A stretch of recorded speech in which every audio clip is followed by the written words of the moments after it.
T-minus 30 seconds.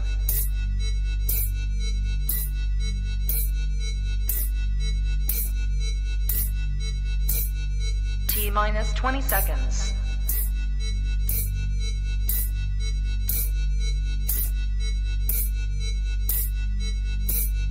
10, 9, 8, 7, 6, 5, 4, 3, 2, 1, 0.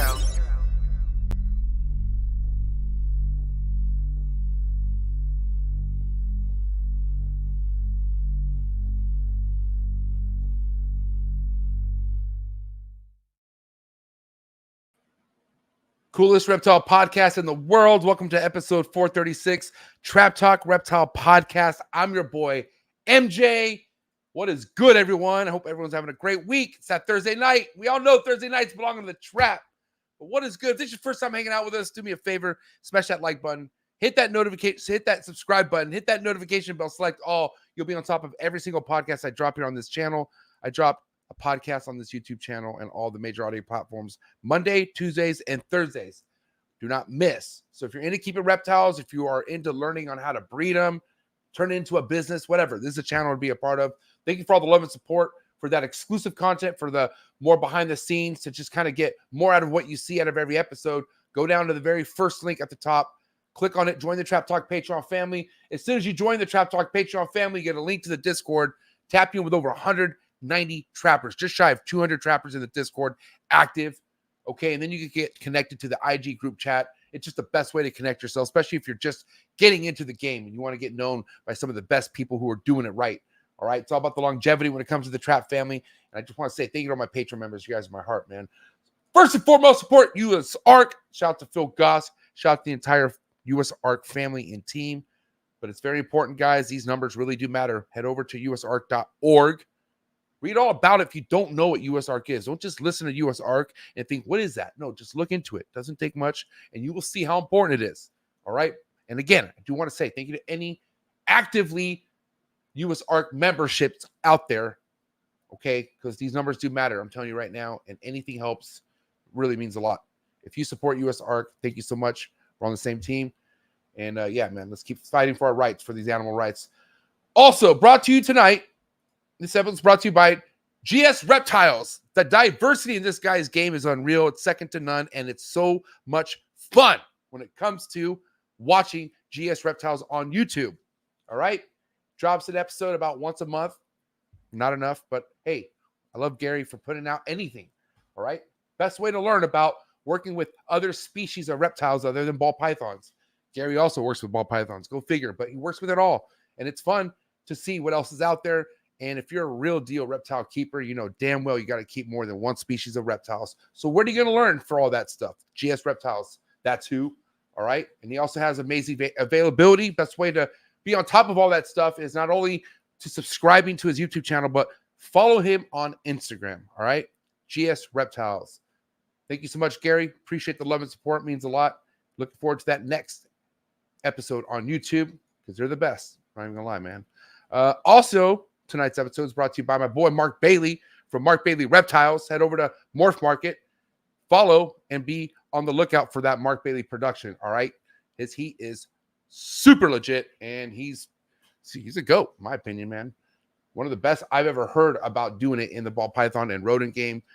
Huge inspiration. Thank you so much, Mark. Appreciate all the love and support. Cannot wait for you to get back here and hang out with me and the fam. One of my good homies, gotta say, man. Appreciate you, Mark. Last but not least, tonight's episode is brought to you by the Chipper Substrate. Listen, I just got all this stuff put inside my Focus Cube habitat. I'm a huge fan. I like the quality of this guy's substrate, and I need more of it. All right? So to do that, you go to COCO.com, place your order. All right? Get yourself some of that Chipper Substrate. All right? He has even substrate that's already broken down. All right? COCO to go. That shit is legit. I mean, that's all I really want. It's really fine. It's really awesome. It's like that premium cocoa, but check it out, man. Again, COCO.com, Chipper Substrate. Appreciate the love and support. Looking forward to growing with this guy, and it's going to be an awesome time, man. First Substrate sponsorship. I think that's epic, all right? But guys, early birds, what is good? I see you guys in the live chats. If you are in the live chats tonight. If you think that tonight's episode's worth of any super chats, if you have an important question, an important topic, if Antoine hit a funny bone and you want to check him, you want to punk Antoine, then drop a super chat, and then we'll show what you have to say if you want to do that and die. Just saying. Either way, who's here? Who's ready to rock and roll? Dude, these two guys I'm bringing back on, I got rooted history with these two guys. This is like a huge like reunion, I feel like. I'm pretty excited because I got so many things to talk to these guys about. I'm fucking stoked. Like, these are my OG homies right here. So I hope you guys are ready, all right? So first and foremost, let's get cracking with these super chats. Lucid of Boreals in the building. Trap Talk Patreon member all day, every day. Kaju Constrictors in the building. What's good, player?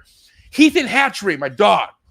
Trap Talk Patreon member all day, every day. Big Mike, 1776 Exotics, OG. Trap Talk Patreon member, the original. Lily, my sis, coming fresh off that Pomona Reptile Super Show trip. Had a great time with you and Dan. I like people like you, Lily and Dan, are like, I wish you guys lived a lot closer. Definitely. Okay. Love hanging out with you guys. You guys are my people. Nagatani Exotics. Go follow her right now on Instagram. That's my girl. Trap Talk Patreon member all day, every day. Neuro Phi Exotics, the homegirl Krista. Trap Talk Patreon member all day, every day. This girl's super player. Shout out to the homegirl. All City Serpents in the building. The homie James. Trap Talk Patreon member all day, every day. Big Will in the building. 217 Pythons. Trap Talk Patreon member all day, every day. Greg L in the building. What's up, Greg L? Appreciate you. Big Keys dropping threes. Constrictors in the building. Trap Talk Patreon member all day, every day. Appreciate you so much, dog. Bradley Pruss in the building. What's up, Bradley P? Trap Talk Patreon member all day, every day. The homie Aaron, the cousin of Sybil Serpents. This fool is no joke. Has his first clutch in the incubator. Super stoked for the homie. Prolific Pythons. Go follow the homie. Appreciate you stopping by the booth, big dog. Tony, big homie Tony, next level morphs. Trap Talk Patreon member all day, every day. Silent heavy hitter who loves to clean, maybe too much, but either way, he's here. Appreciate you so much, dog. Big Bods Exotic Reptiles in the building. What's good? Nate Dog, Parallel 33. What's up, man? How you been, dog? I haven't seen you in a minute. Trap Talk Patreon member all day, every day. Shane coming to new breeder on the block. That's Shane from Above All Scales. The homie Shane. What is good? Appreciate you so much. Go follow my homie Shane Silva, Above All Scales, right now on Instagram. Diverse, super player, and he's cool as fuck. It's my dog. Appreciate you so much. Travis Gordon in the building. TNS Reptiles. What is good? Trap Talk Patreon member all day, every day. The homie Josh in the building. What is up? Trap Talk Patreon member. Trap Talk Patreon member all day, every day. I hope you had a good Pomona Reptile Super Show. We can talk about that. Row 5.0 in the building. What is up? Trap Talk Patreon member all day, every day. We're going to end this in style. Florida's finest, who just left SoCal, is now back home in Florida and is sick. Hey, dude, I heard a lot of people got sick at the show.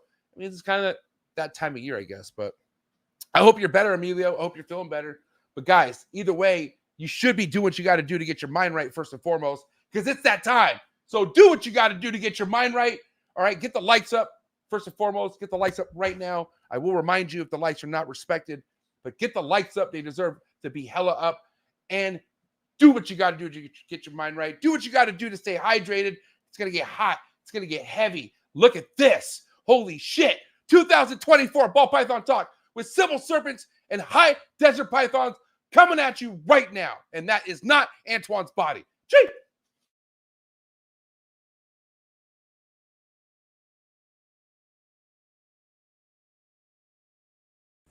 Good. You ready for do more in the future? Trap Talk podcasts? Yes. Man. Only Trap Talk. Exclusive. Yes. Exclusive. Oh. So stop calling us. Rub the spot, get the club to pop. When I come up with the crop, God love it or not. I'm hot from the hop to the rub the spot, get the club to pop. When I come up with the rub the spot, get the club to pop. When I come up with the rub the spot, get the club to pop. When I come up with the rub the spot, get the club to pop. When I come up with everybody, we do it. Everybody, we do it.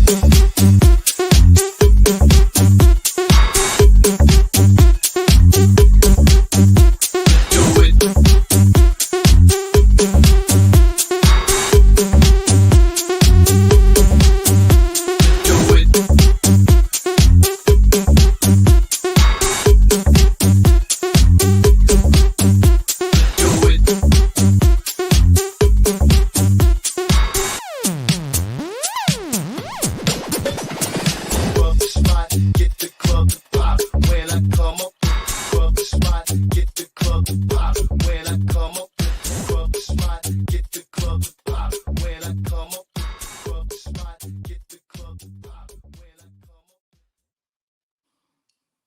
And we're live. Oh Episode shit! Saw all the 430. music off. Oh my bad. What's up? Yo, that shit get me every time, boy. That intro music is getting. Damn, look who's back to the Oh, table. man. My boy Antoine Hood. Hi, Desert Pythons and Sybil Serpents. What's good, boys?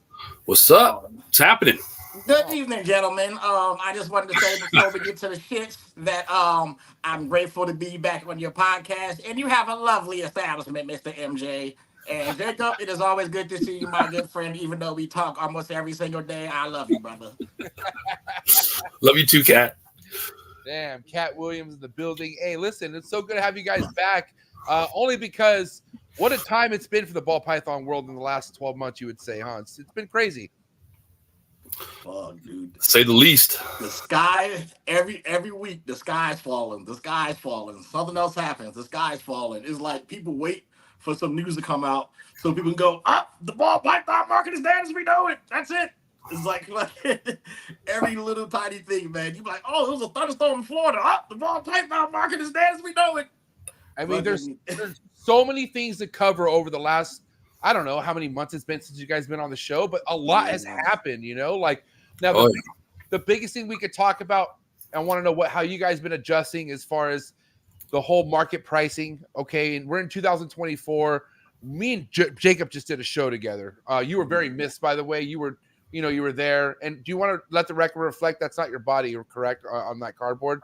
No, I mean I'm a little on the chubby side, but not that bad. But yeah, so that body's probably better. Let's be real. Yeah, probably right point? now because your boy, I ain't been in the gym since God knows when. But yeah. So Troy used the AI app for my body, and he typed in chubby muscular dude, and then that's what. So shout out to Troy for that, man. It was crazy, man. Like at first it was super funny, and then I remember somebody saying like a couple hours into the pictures coming, hey, we should sell Antoine. And I was like, I think there was a thing that passed in 1865 where I couldn't be sold no more. But they meant the U.S. ARC auction. And I was like, okay, I still don't want to be auctioned off either, but they meant my cutout. So it was all good after that. So yeah, made a little bit of change and stuff, almost like $350. Shout out to D from Bomb Projects. That's what's up. So she picked it up. So, but yeah, man, I'm glad to see you guys had a good time, and I saw it was a decent turnout there. So I hope everybody kind of, made a decent amount of money, or at least broke even on all the expenses and stuff, So I had a hell of a time. I had a hell of a time, but I'm gonna be honest right now. I mean, I definitely had sale potential. Like I had potential sales talking to certain people. I just didn't budge on any of my prices. But I want to hear from Jacob, because Jacob was around a lot of heavy hitting ball python breeders all in the same vicinity, and I'm wondering how that even worked out, Jacob, and how that's been working out. Vending with so many heavy hitters, and then obviously in a time like we are right now, where I mean, I don't know. Did you hear about any crazy good sales over the weekend? Let's hear it from you. So I mean, you saw Josh and Troy's stuff. They both have a lot of great stuff. They also have a lot of wholesale stuff. Yeah, and the wholesale stuff, the cheap stuff, was flying, like just going boom. Guys are coming up buying 10 at a time. Like those guys were moving a lot of stuff. That's basically all I sold too, was like a lot of lower end stuff. But I think Sunday, both of those guys saw a couple of people come in and like kind of like make their final decision on a lot of stuff and buy some nice high-end animals. I know Josh did pretty good. Probably not as good as he has done. I mean, Josh has had like crazy weekends, man. When you tell you the money amount, and you're just like, holy shit. But Troy too. But I mean, I think overall it wasn't bad, but I mean, it could have been better. I don't know. It's just kind of a microcosm of the entire place we are right now, with the economy in general, but specifically with the snakes and stuff and reptiles. And sometimes we forget that a lot of this stuff is this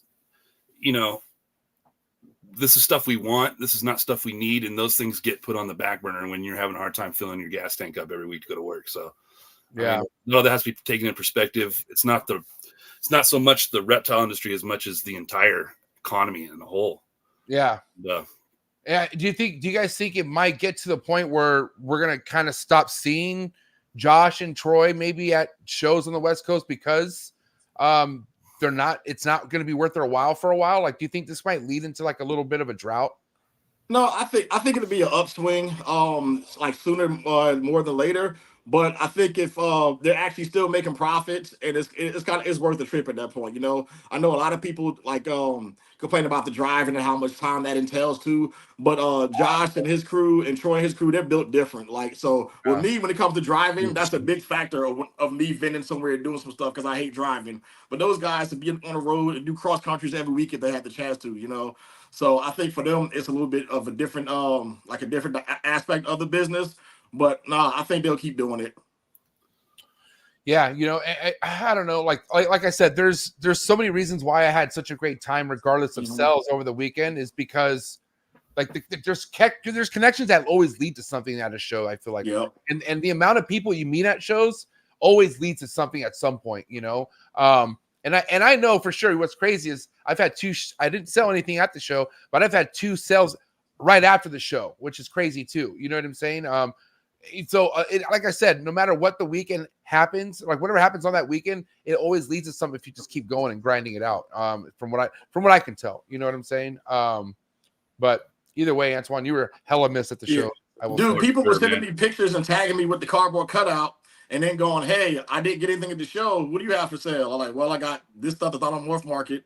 And like I made 4 sales off of for not being there. You know? Troy says he wants his commission. Yeah. All right, hey guys. All right, so let's kind of talk about some of the biggest. You know, like I said, like Antoine was saying, every week there's something new, like something new where the sky's falling down in the ball python world. One of the biggest ones recently, obviously, is the name of morphs. Like what needs to be called what, which is always something that it's always fucking really grinding my gears. How there's one morph that is sought after, but then it has 5 different names for it, right? And what's crazy is the more popular this morph gets, more names start popping up, and it's like, what the fuck did this come from? But let's really get to the fucking trick, hurricane, blitz matter right now. Is there confirmation of what is being said right now? One is the other, and we could drop it, it's dead, or what's happening right now with all that? So they did some comparative tests, and they essentially, without boring everybody, they concluded that the trick and blitz are the exact same gene. So that doesn't surprise a lot of people. But the thing about this is twofold though. A lot of people only see either one side or the other with this whole trick blitz hurricane thing.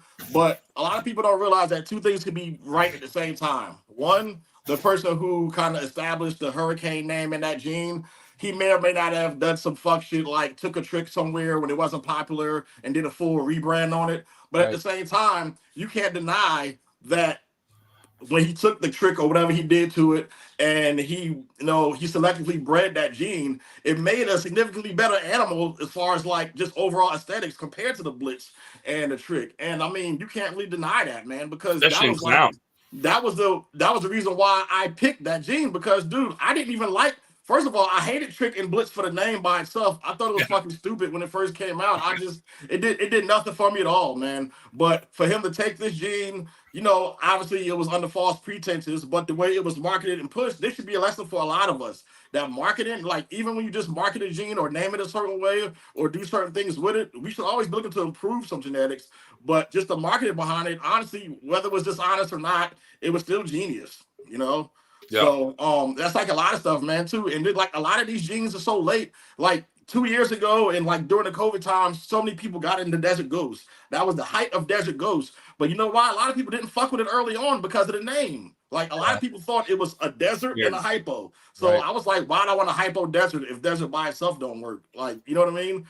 So it was just a lot of these genes are just poorly branded and poorly named, and it's just a bunch of corny people naming the corny fucking things that nobody really rocking with. You know what I mean? So, and then when somebody else gets a hold of it, they improve on it. They might rename it. Is that good? No, it's terrible. But at the same time, though, it's something that did work. So honestly, Hans was doing the Lord's work by getting rid of those stupid ass fucking names and renaming Hurricane. If you ask me, dude, like I'll never. I don't care what they say. I'll never call my snake a trick. That's disrespectful. There's no trickery in my fucking. What a fucking weird ass name, dude.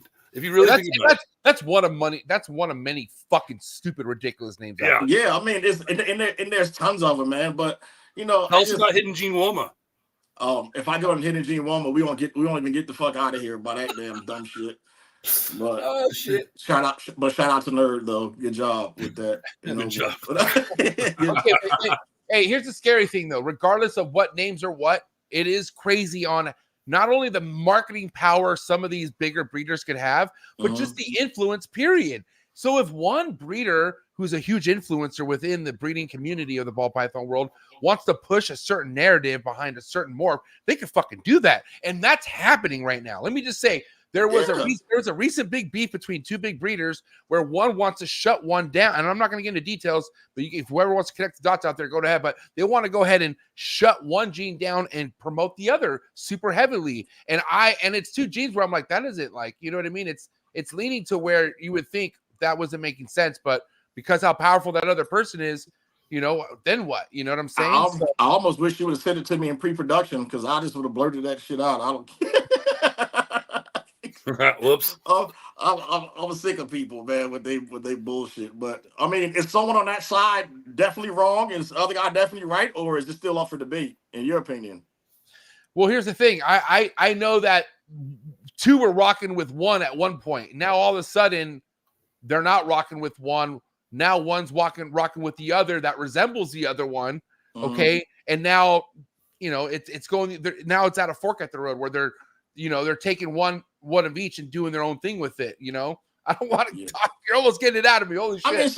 I mean, look at Moray and Monsoon. They're compatible, right? So when we finally get the Monsoon test, and they say, okay, they're both genetically the same thing. What name do we go with? You just go with whichever line you got it from. If you got it from Europe, you call it Moray. If you got it from Dave Green's lineage, you call it Monsoon. Yeah.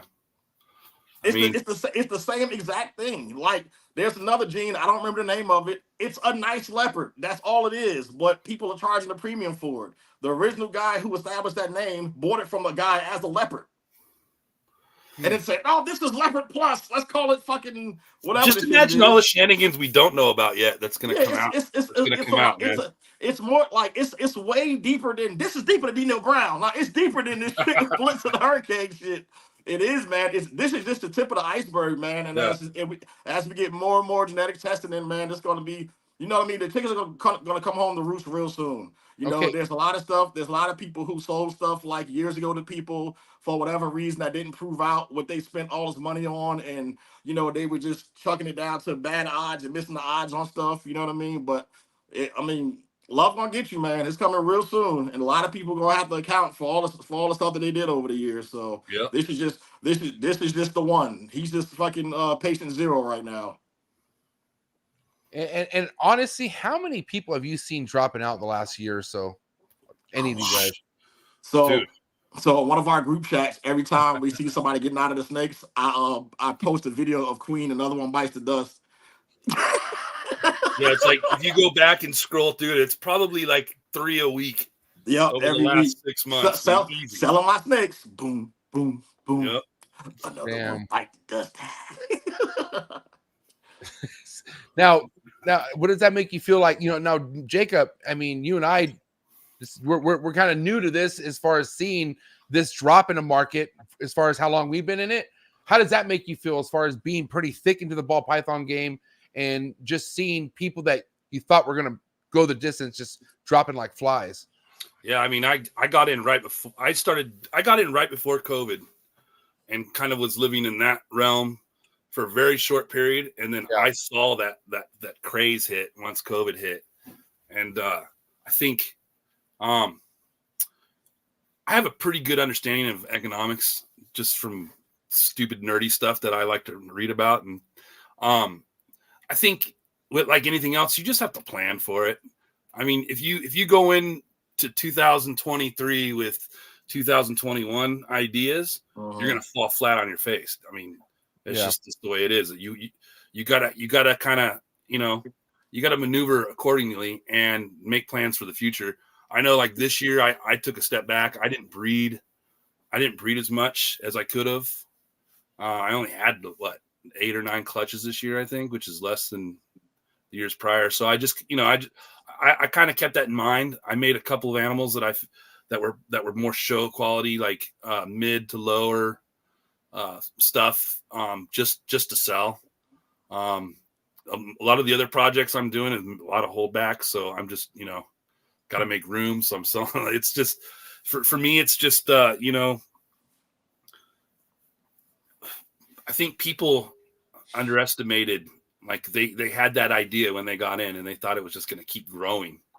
They didn't see it well, the problem is everybody thinks that they should have wall-to-wall racks and everybody should look like Justin's facility. Right. And they don't realize that that's not going to happen in a couple of years. You know what I mean? Like most businesses, you got to give it like 5 years in before you even start making real money and profit and stuff too. Like, like fucking it's 2024 now, 2018, when I think was the height of my breeding. No, I take that back. When I started spending the most money on projects, that was 6 years ago, bro. It hasn't been that long. I think in 2018, I spent almost $130,000 on animals. 2019, I spent more money on stuff too, and I was just like breeding, making a lot of stuff. But I was keeping a lot of stuff back too, and replacing the old stock, and just cycling this stuff out, man, and just looking at the trends and just kind of keeping up with what's selling and what's not. But also the stuff that I enjoyed to make and stuff that I had personal goals for. I have animals here that I got male animals here that I'll probably never breed. Well, not anytime soon, but I don't have plans for this generation. I do pairings for 3 generations later now. I have the same. I just picked up an Inchy Yellow Belly Dreamsicle female that when she becomes an adult, I'm not breeding her right away. I'm making the male for her right now. The parents for the male to breed to her are pairing right now. You know what I'm saying? So that way, by the time she's an adult and the price goes all crazy with this Dreamsicle, I got Asphalt and Blackhead and other stuff to add to it, where you add more value to it. You're not trying to run against some project you saw on television or YouTube and shit like that too. So I mean, that's all. It's all about chess, man, and thinking about moves ahead. And you should apply that to every business. Like this. It ain't just a lot of this shit we talk about shouldn't just apply to the animals. Whether you're in the gym industry, whether you like in the office space, whether you're doing stocks, it's always looking at futures and looking at things ahead. But check this out, guys. Let's be honest. Should everyone even be thinking about this their first year, keeping anything? Like because this is overload. Let's be honest. Let's just say you're like, wow, I love. Okay, check the box 1. Do you love reptiles? I would hope so. Okay, check that box, right? Now you want to keep a lot of reptiles. Well, you got to learn how to do that, right? And I would say you at least need a year or so to kind of understand the maintenance behind just making sure you can keep something alive, right? Yeah, to get that. Right? But people they want to figure that out and figure out how to breed, how to develop a logo, develop a sticker, develop a brand, all within the first month of doing this. You know what I'm saying? You should get your reps in and changing water bowls and scraping snake shit up. Like you should have a year or 2 under your belt doing that to see if there's something you actually want to do. You know what I mean? Bro, there are people out there that could retain information quicker than others, and that's great. I'm not saying it's impossible, but this shouldn't be like hey, you should learn all this shit within a year type of thing, because that's where fucking people are really getting in over their heads, because maybe you're at a good time of your life right now in a year. How do you know what you're going to be able to do next year if something isn't so great in your life? You know what I mean? Are you able to go as hard in the paint breeding and figure all that shit out? And a lot of people can't. You know what I'm saying? So I think that's why it's almost kind of like this podcast. A podcast like this is great, but the wrong person could just be listening and thinking, well, I could fucking do this. And they think it's as quick as figuring it out within the first year. And dude, let's be honest, figuring this out within the first year, not that it's impossible, but it's kind of a dangerous move to know this much within the first year, because you only want to do more. That's just how this works, Right, but everybody forgets the living organism aspect of this thing, that these animals aren't going to behave the way you want them to. Like, are you prepared? When you spend $20,000 on a good female that's going to make or break your whole entire collection, are you going to be okay with her not breeding for 6 years? Yep. I got a female right now. This ultrasound. This is her first set of follicles. She's 4.5 years old today. Yeah. It is her first time going. She's been of size since she was 19, 20, 21 months old. And I'll be honest with you, that project is like not really dead, but it's nowhere near the value of it was when I got her ass. When I got her, I was like, okay, right now, this is X amount of money. 2 years from now, it should be about this, but I want to keep a bunch back. I want to do a lot of holdbacks. I like how it looks, actually. I want to keep them for myself. And now the project is is not even like half the value. It's way less than half the value now. What it is, but I added some other genes to it, and now it's a double recessive het other fucking 3 or 4 other genes. You know what I mean? So I decided to kind of flip it on its head and do that. But yeah, just I don't know where I was going with that. I went off on a little tangent, but you know, that's another aspect of this that people don't even think about too, is that regardless of how well the economy is doing, a desert ghost clown is not going to be 10K for eternity. No. Yeah. Especially when there's 100 on the market all of a sudden. That's just basic economic supply and demand. It's that price is going to plummet when there's 100 available. No one's going to pay the 10K anymore. And I would argue that it held on for a long time, dude. The first DG, I think so too. I think so too. Dude, the first DG clown was I think 12, 13 years ago. Right. Not too many projects that still has a comma behind it in the price tag. That's more than a decade old. It's not. I think people realized how to use it, Troy, that's not fun. You can't say stuff like that because people take you serious. Because he's not for real, is he? Yeah, he is. Shit, if you that, go, not wait, that's a fact. People have been selling male DG clowns. Hey man, if you go to the right show, I know some people that'll fucking sell you one for 1K. Yep. That hurts. There was a rumor at the Pomona show that somebody was selling Hypo Desert Ghost for $200. What? Oh, I know who that was. Who was it? No, I can't say it. I don't want to say it because it's the homie, so I don't want to say no. Shit. Okay. Write it down and show me. Listen, no, I called around. Can't say it. Write it down. Listen, I heard the name too. Listen, I heard the name too. I'm gonna write it. Wait, I heard the name too, and I called around, and they said it was bullshit. But a lot of people are saying no. That individual said, I just went over to blah blah blah's table and bought a Hypo DG for $200. It was a Hypo DG Enchi or something like that. Yeah, Pascal Enchi Hypo Desert Ghost. It was something $200. No, I heard it was $100. I heard it was a fucking $100, and it was to someone in. I'm not gonna say shit, dude. Not only should no ball python be under $200, I don't think no double recessive should be under $1,000. But what is a person? Yeah. Okay, but what is a person making stuff like that gonna do with that money? What are you gonna do with $100 or $200? I'm so confused right now. I would rather keep that thing and just raise it up. It's beautiful. Like I don't. That point. Damn, that's crazy. Well, I hope if it is for like, people have the argument, hey, it's my animals, I can do what I want with it, cool, whatever, like that too. But you can never ever be the person to complain about prices at all if you're the person doing that though. Like never. You know what I'm saying? So it's just. The only reason why I'm not saying the person's name is because I couldn't get a hold of them today, and a bunch of other people said that was false. But yeah, that's the only reason why I'm not saying it because I don't want to push a false narrative out there like that too. But there's a lot of other truth bombs I'm gonna drop today that I know for a fact. So yeah, okay, yeah. But for real, okay, what do we do if someone and let's just not even say if it's a friend of ours. Let's just say we go to a show. All right. And let's just say you have something priced what it is, and it's completely slashed right next to you. And let's just say it is what it is. You guys have similar work or similar morphs. Regardless, they're completely fucking slashed. What do you do about that? I mean, there's the argument that you can that buy them yourself. If you got that much of a problem with them and at that price, buy them all from them. What if they have mites? Yeah. they might.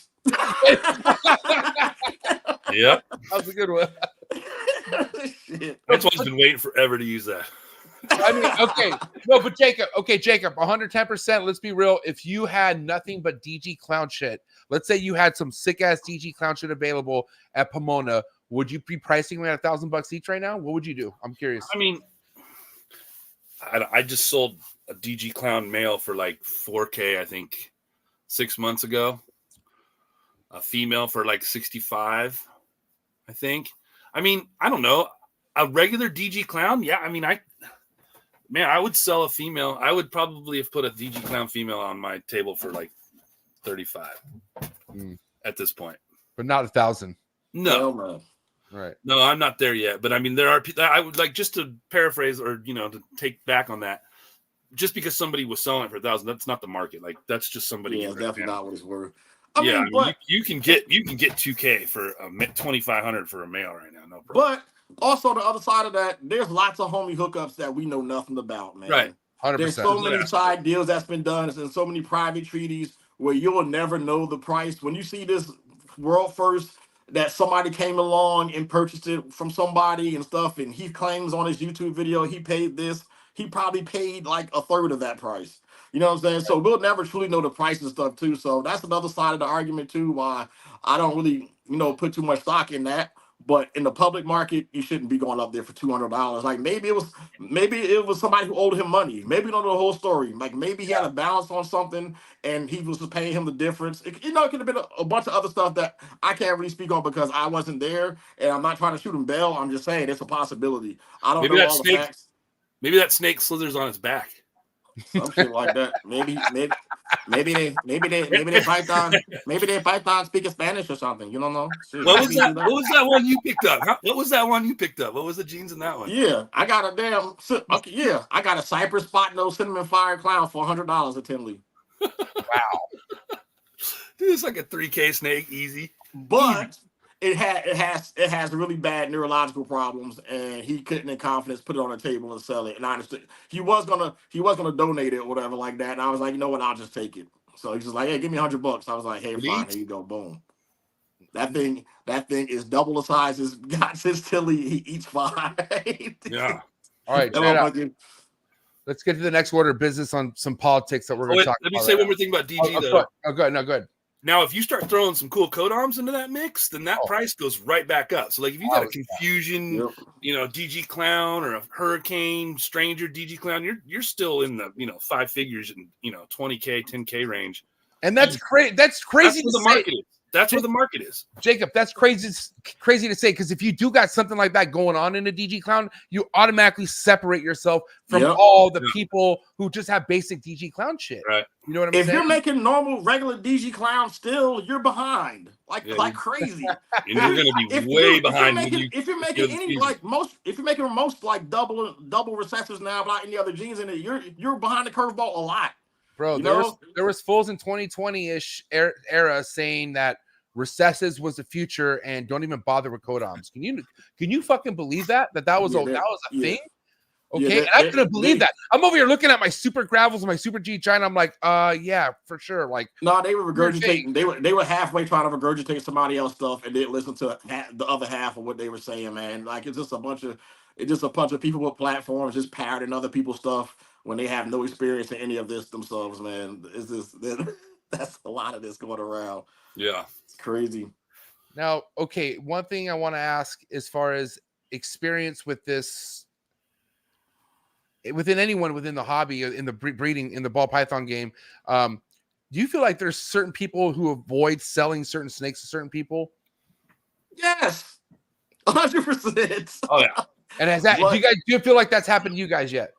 Yes, 100%. I'm not that cool. When you talk to people, like, so it's a lot of people now who are out now, and this was like years ago when they kind of ask you, well, this is me being young and not kind of showing my hand and not knowing the game. So hey, what do you think you're gonna do with this? Well, I'm gonna do A, B, C, D, and E, and then it's like, on second thought, it's not for sale. Like what? I'm like, yeah, I'm gonna put it to this and just like that too, and I'm gonna try to make some quads and some quints, and no, not doing that. Yeah, I know for a fact that there are certain breeders strategically that will not give certain animals a certain, like, even sell them, even if they offered them 50, 60K. I will ask you this though: is that smart?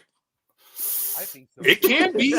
It depends on who it is. Like, if you really think about it, is it smart? It gets hairy as you grow up, man. And as you get high in that game, yeah, it becomes, because at the end of the day, it becomes of the customer base that chases with you, right? You chase that project, and when you are somebody who's on the leading front, I mean, I get it. Like, hey, man, I'm your friend, but I'm not letting you get ahead of me. That's just kind of like, isn't that the name of the game in this? Like, and what I mean is, like, there's so many different ways to tackle a project on the ball python tree, right? But when you're very high up in the top chain, it only becomes certain projects that are going to be sought after. You know what I'm saying? Yeah. But it's like who's the gatekeeper of what?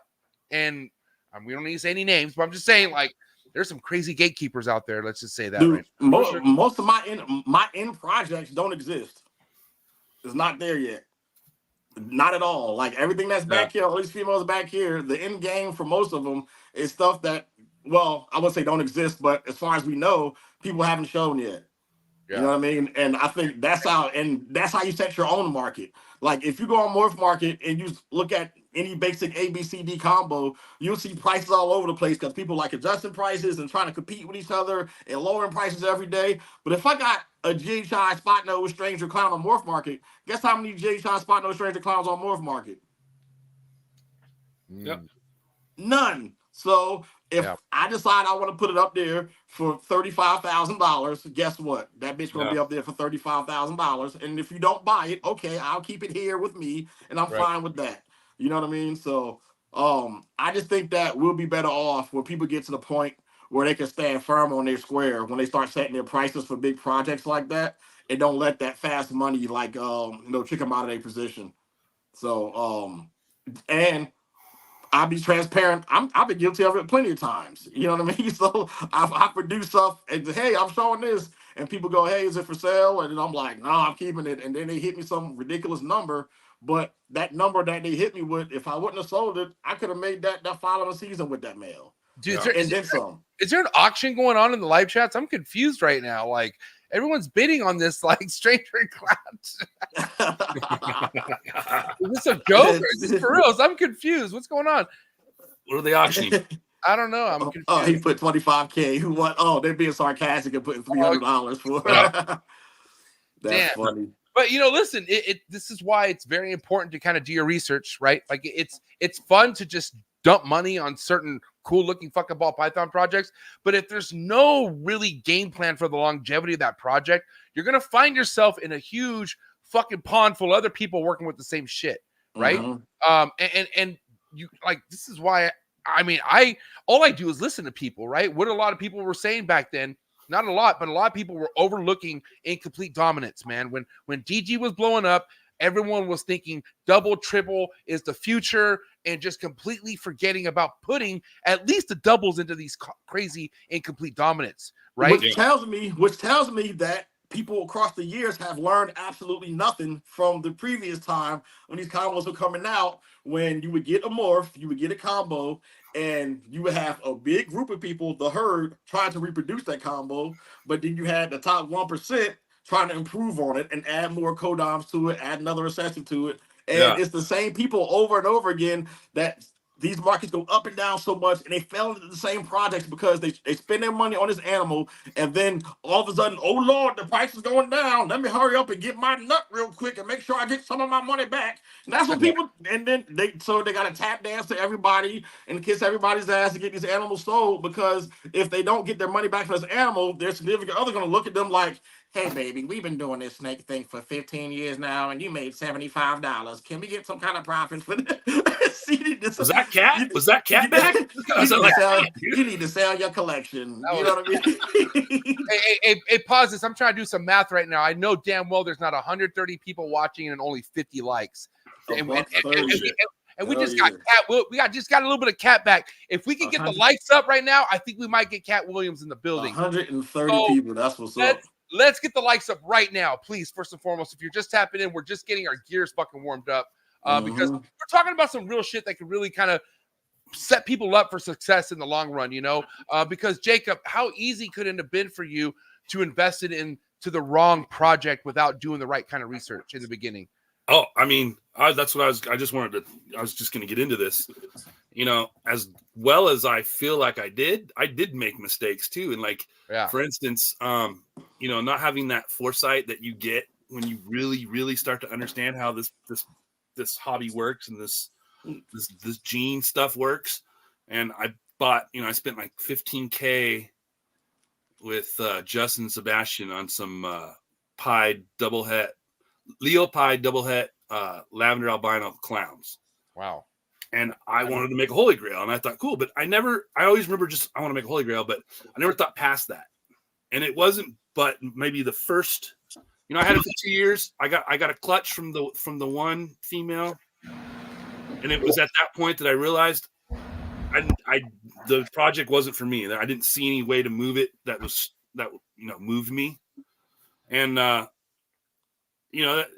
I said, like I had a lot of good mentorship early on.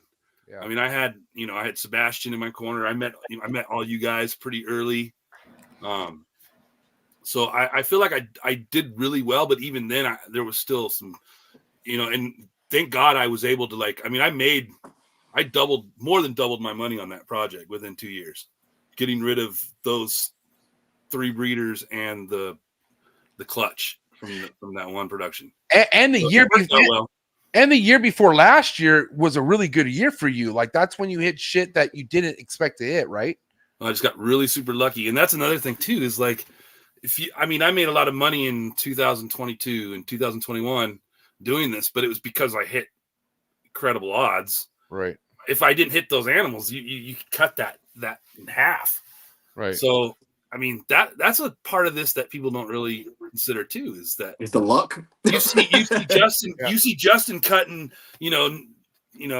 cutting eggs and like all these amazing animals coming out, dude, but you don't see the 30 other ones they cut the last couple of days. And yeah, but we could all attest to this, man.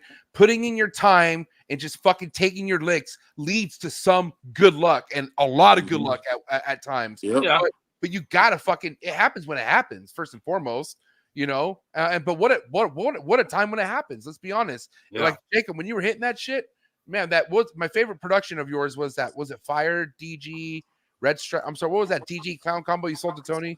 Oh, that was a Inchy Leo. Actually, Antoine was at my house when I cut that one. Wow. Yep. Yeah, that was crazy. He came over and he's like, "Hey, we should cut it right now and video it." I'm like, "Let's do it." Now, now I want to be real with you though, Jacob. Do you feel like holding back last year is going to hurt you at all at some point or no? I mean, obviously, if I held it back, it would be a different route, and I'd probably have, I'd be in a position for her to get ready to produce. No. I'm talking about since you held back your breed, like you held back breeding a lot last year. You didn't breed a lot of stuff. So, I thought you were talking about holding back versus selling stuff like that. No. I'm just curious. Like, what do you feel like? Because some people are saying like, well, yeah, what's the point of not breeding if you're not breeding for the future, right? And you had your reasons of not breeding certain things last year, and I'm just wondering, do you feel like that might hurt you at some point in the next few years or something? Well, I mean, I didn't have as many animals that. Thanks, Tony. You make a lot of stuff that you don't necessarily are ever going to use, like whether it doesn't come out het or ends up normal, or there's a lot of things that you make that you're not going to necessarily keep. And so I did miss out on a lot of that stuff, and I feel like that's the stuff that you can sell at the shows for decently cheap and move quickly. But I mean, I still produced, I still worked heavy in the Monarch clown stuff. I went a little crazy with the DG clown stuff and started pairing like het DG to non-het DG animals just to make 50% hets, but to get a lot more codoms into the mix. I got pretty lucky on those. Still waiting to hit the elusive Monarch clown. I thought I hit one, but it wasn't. That's your white whale, bro. That's your white whale, man. I'll get it. But I have 2 seasons of holdbacks of, I've got Batman Clown 66% het Monarch males at 700 grams waiting to breed. I just need the damn test. RGI. But, Hey, easy, man. Jeez. Oh, sorry. So speaking of RGI, RGI is the reason why I was able to cut back my breeding almost in half. Like I did, I think 2022 is my biggest season, like in a long time. I think I did 30 something in 2022.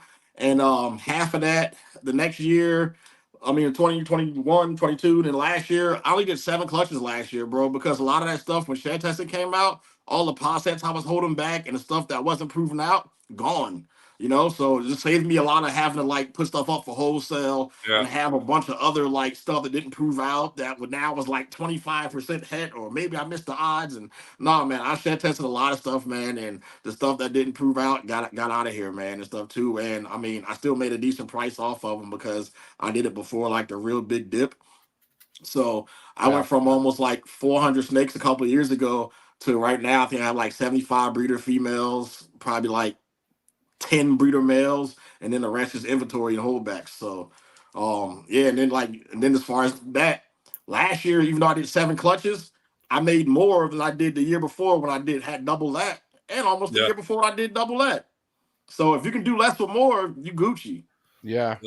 And that's kind of how you're working with things right now. Because Antoine, Right. you have plans. Like, tell us your current situation right now. Like, because we already know you're obviously missed on the West Coast, but you are living in North Carolina right now. Like, what's your? Yeah, so I'm in North Carolina. I'm still working on the Harrier jet, but it's getting ready to retire soon. So the plan here was just to be like a temporary pit stop for a year, and I'm eventually going to buy a house in the South Carolina area out there. So buy some land. And I already got so I already got some land picked out that I'm looking at right now. So I'm getting some Asian otters. Uh, so I'm working on that. So I'm getting a pair of Asian otters. I'm getting back into alligator snapping turtles. So that's probably my favorite turtle. And it's been 10 years since my last one. So getting back into alligator snappers. And I'm getting a whole room dedicated just to chondros. How do you tell an What? Asian? Wait. Jacob, hold on. Wait, what'd you just say? You're getting a whole what? I'm doing one separate room, just chondros. You're gonna make yourself all right. Oh, go ahead, Jacob. This guy's crazy. I mean, I'm gonna start easy first. You know what I mean? I'm gonna, not go too crazy with but eventually, you know what I mean? Like when you see the chondro room, you're gonna be like, man, he got a whole wall of red Neos. Like I'm gonna love it. I can't wait. So yeah, I'm really, and you know what kind of put me over the top was the last podcast, when you had Dimitri on there. Yeah. Like I'll be honest with you, man. A lot of the chondro podcasts, I'm like, I come in, I do a super chat, support my boys and stuff like that too. Yeah. But a lot of it don't apply to me. But I actually was listening to the whole thing and I was cleaning racks and I was like, man, like I miss the feeling of having to learn a new species. You know what I'm saying? Like the trial and error to get the eggs and the temperature. I'm watching the experts on here. I'm watching you, Marshall. I'm watching Bill. Like, look at him with the way he did things, still scratching their head. Like, you did what and got who?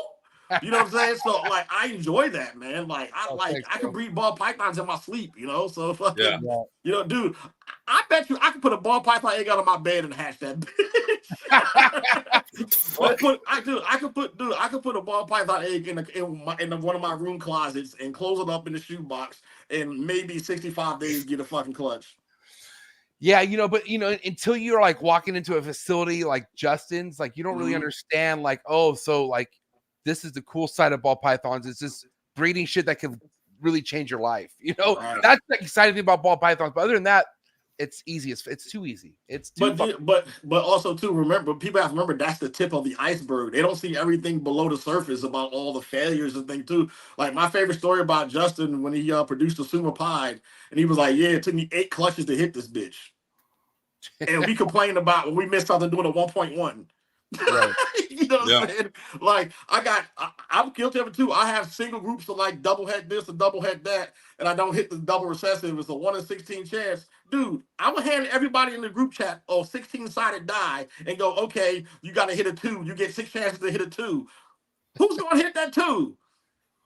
Not a lot of people, you know what I mean? So you gotta think of it like that, man. So it just takes a lot to get where a lot of these bigger people are, and it's a lot of trial and error, a lot of money, a lot of sweat and tears, a lot of tub shit scraping, a lot of dead snakes, a lot of bad eggs too. Fucking like people don't realize that, man. And I'm glad we have situations like everybody's Patreons to kind of see the behind the scenes of things like that too, because just having a YouTube channel and having the layman click on your stuff and watch what you have, that's cool. But I like the fact that we're being transparent about the whole beneath the surface aspect of this. So yeah, and I was gonna say what makes ball pythons as easy as how we say it is because all the information that's out there. Like there's so many people and so much YouTube content on just how to do right by ball pythons. You know what I mean? Mm-hmm. But at the end of the day, it becomes an art.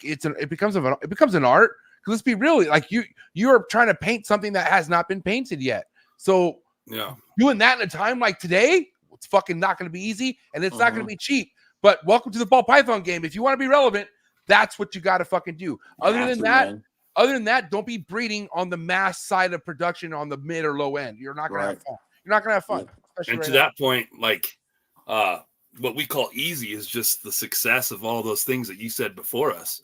That because ball pythons are so popular, so many people are breeding them. It's become it's become easy. I've heard stories of guys talking about them at first, and they were kind of like, you know, they were used to boas or they were used to other stuff, and it was different. So it wasn't as easy. But, you know, a time will come when other species will become more easy, once we learn, you know what I mean? Yeah. Like, it's a lot of trial and error, like Antoine was saying. It's just a matter. Dude, I still get stuff like, hey man, if you can give me 1 or 2 things of advice about breeding, like taking it seriously, like what would you say? And I always say the same thing, man. Don't be afraid to fail, because you will fail. And scared money don't make money, man. I remember hearing Play from Kid and Play say that in House Party 1 when I was a kid, and it stuck in my head. It stuck in my head forever, man. Scared money don't make money, man. It's true. I mean, especially if you're not scared to ask questions, because first and foremost, I like seeing like, okay, if we're talking like chondros, someone's excitement with questions when I know they're coming from a genuine place. I love talking to people like that, because that was once me, you know what I'm saying? And it still is me, because I'm still trying to figure shit out. But like, you got to have that excitement. You know what I'm saying? I don't know. Like I said, the biggest box that needs to be checked before any of this shit is the love of the animal. Yep. That's what's going to fire you up no matter what the market is. If you have that crazy love for that animal, it's not going to change. But that's why, let's be honest, how many people who've been breeding ball pythons more than 5 years, who only have ball pythons, walk in and really fucking love their ball pythons? For real, right? Let's be honest. Like, I agree, man. And like, I told myself, like, if I get to the point where I'm not excited about a clutch anymore, I'm done. What's the point? Yeah. To me, I feel like, dude, this is the worst way in the world to make fucking money. Like, we could be day trading or fucking doing stocks. Dude, I could be a fucking degenerate gambler and probably make more money doing this thing. You know what I mean? So like, love of the animals has to be involved. And anytime you deal with animals, you know, as being a former dog breeder, it was the same thing, man. Whenever somebody buy a puppy from me, the first thing out of their mouth, how long till he starts breeding? I'm like, he's 9 weeks old. What do you mean? it's barely fucking off his mom. You talking about breeding a thing, you know?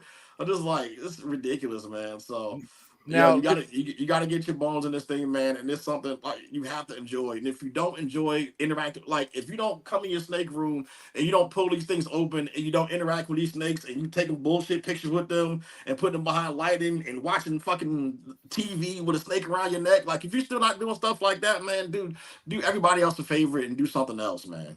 I was gonna wait to get to the hour point. We're at 58 minutes, and I'm ready to explode. So I'm ready just to talk about this point already. If you guys are cool with it, yeah.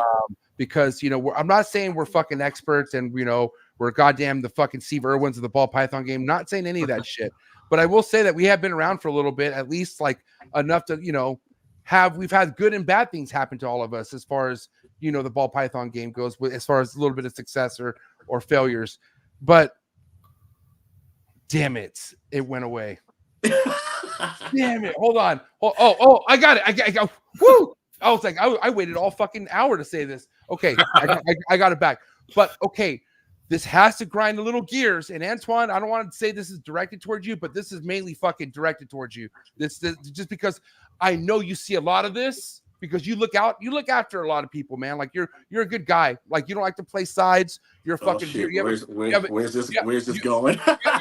No, I'm dead, and I want Jacob's fucking input too, because I'm being honest. Because everyone has a voice, it seems like, in this hobby, right? And that's God bless the freedom of the world. YouTube, you can have a voice, but how does it make you feel when someone is speaking on something? Either project related to the ball python game, breeding related to the ball python game, but they don't breed at all whatsoever. Like, and they're actually not even a player in the game, but yet they speak strongly to their group of 17 or 20 people about stuff specifically. Okay, bro. when you're vested, when you are a fucking player in the game. I know players in like in the pro leagues don't listen to the people in the stands, but come on, man.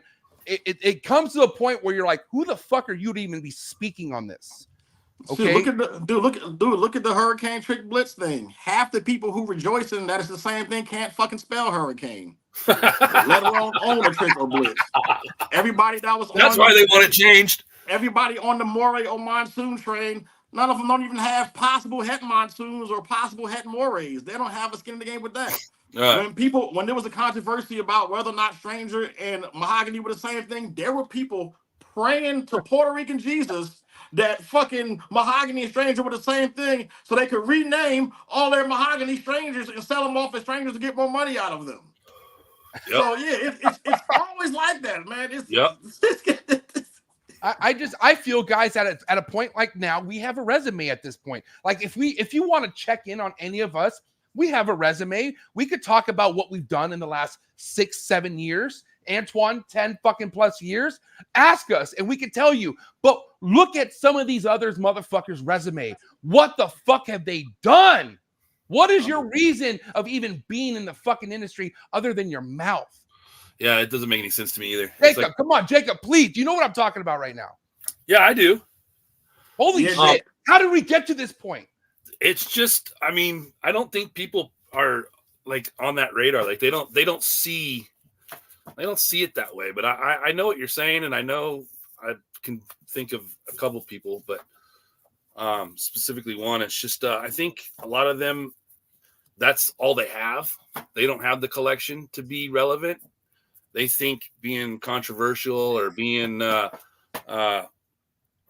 I guess negative too, because I've been seeing a lot of that lately. It's all negative on the market, negative on every. It's negative market, negative on what we do. That's what I'm saying. I'm gonna tell you like this. I'm King Petty. I'm in a lot of Facebook groups, and I fucking watch a lot of people comment stuff all over Instagram and everywhere else.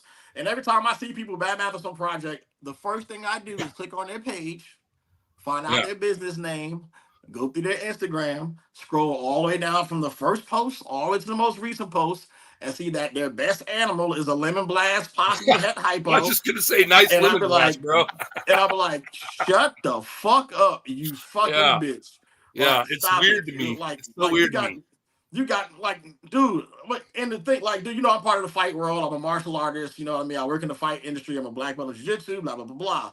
Like when I'm at a bar and people are watching fights and people are like, oh bro, that could never be me, bro, because if I got in the cage, I would just see red and those referees would pull me off and shit. You know, it's that same mentality, man. It's just like, you know, it's armchair quarterbacking, and to some extent, have we done it in different aspects of our lives? Yeah, we've all watched football and got mad that the best running back in the world didn't hit the A gaps right and fucking didn't see an opening, and we gave him shit for it. Like we would have done better. You know what I see, Antoine, and I know you could fucking relate to this, because what do you do when you see a 10-year white belt coming to your mat trying to disrespect higher belts when they refuse to show up?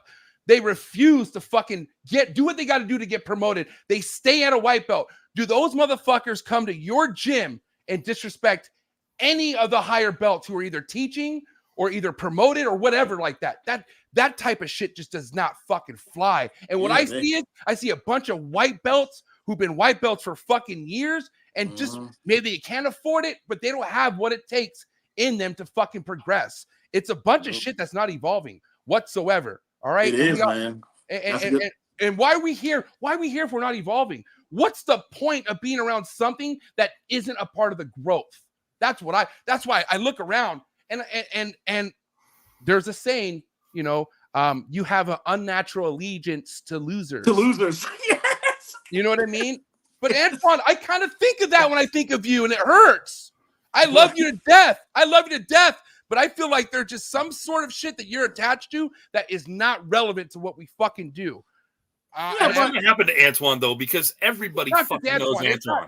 But Antoine's he's an ambassador. That's why he's a fucking.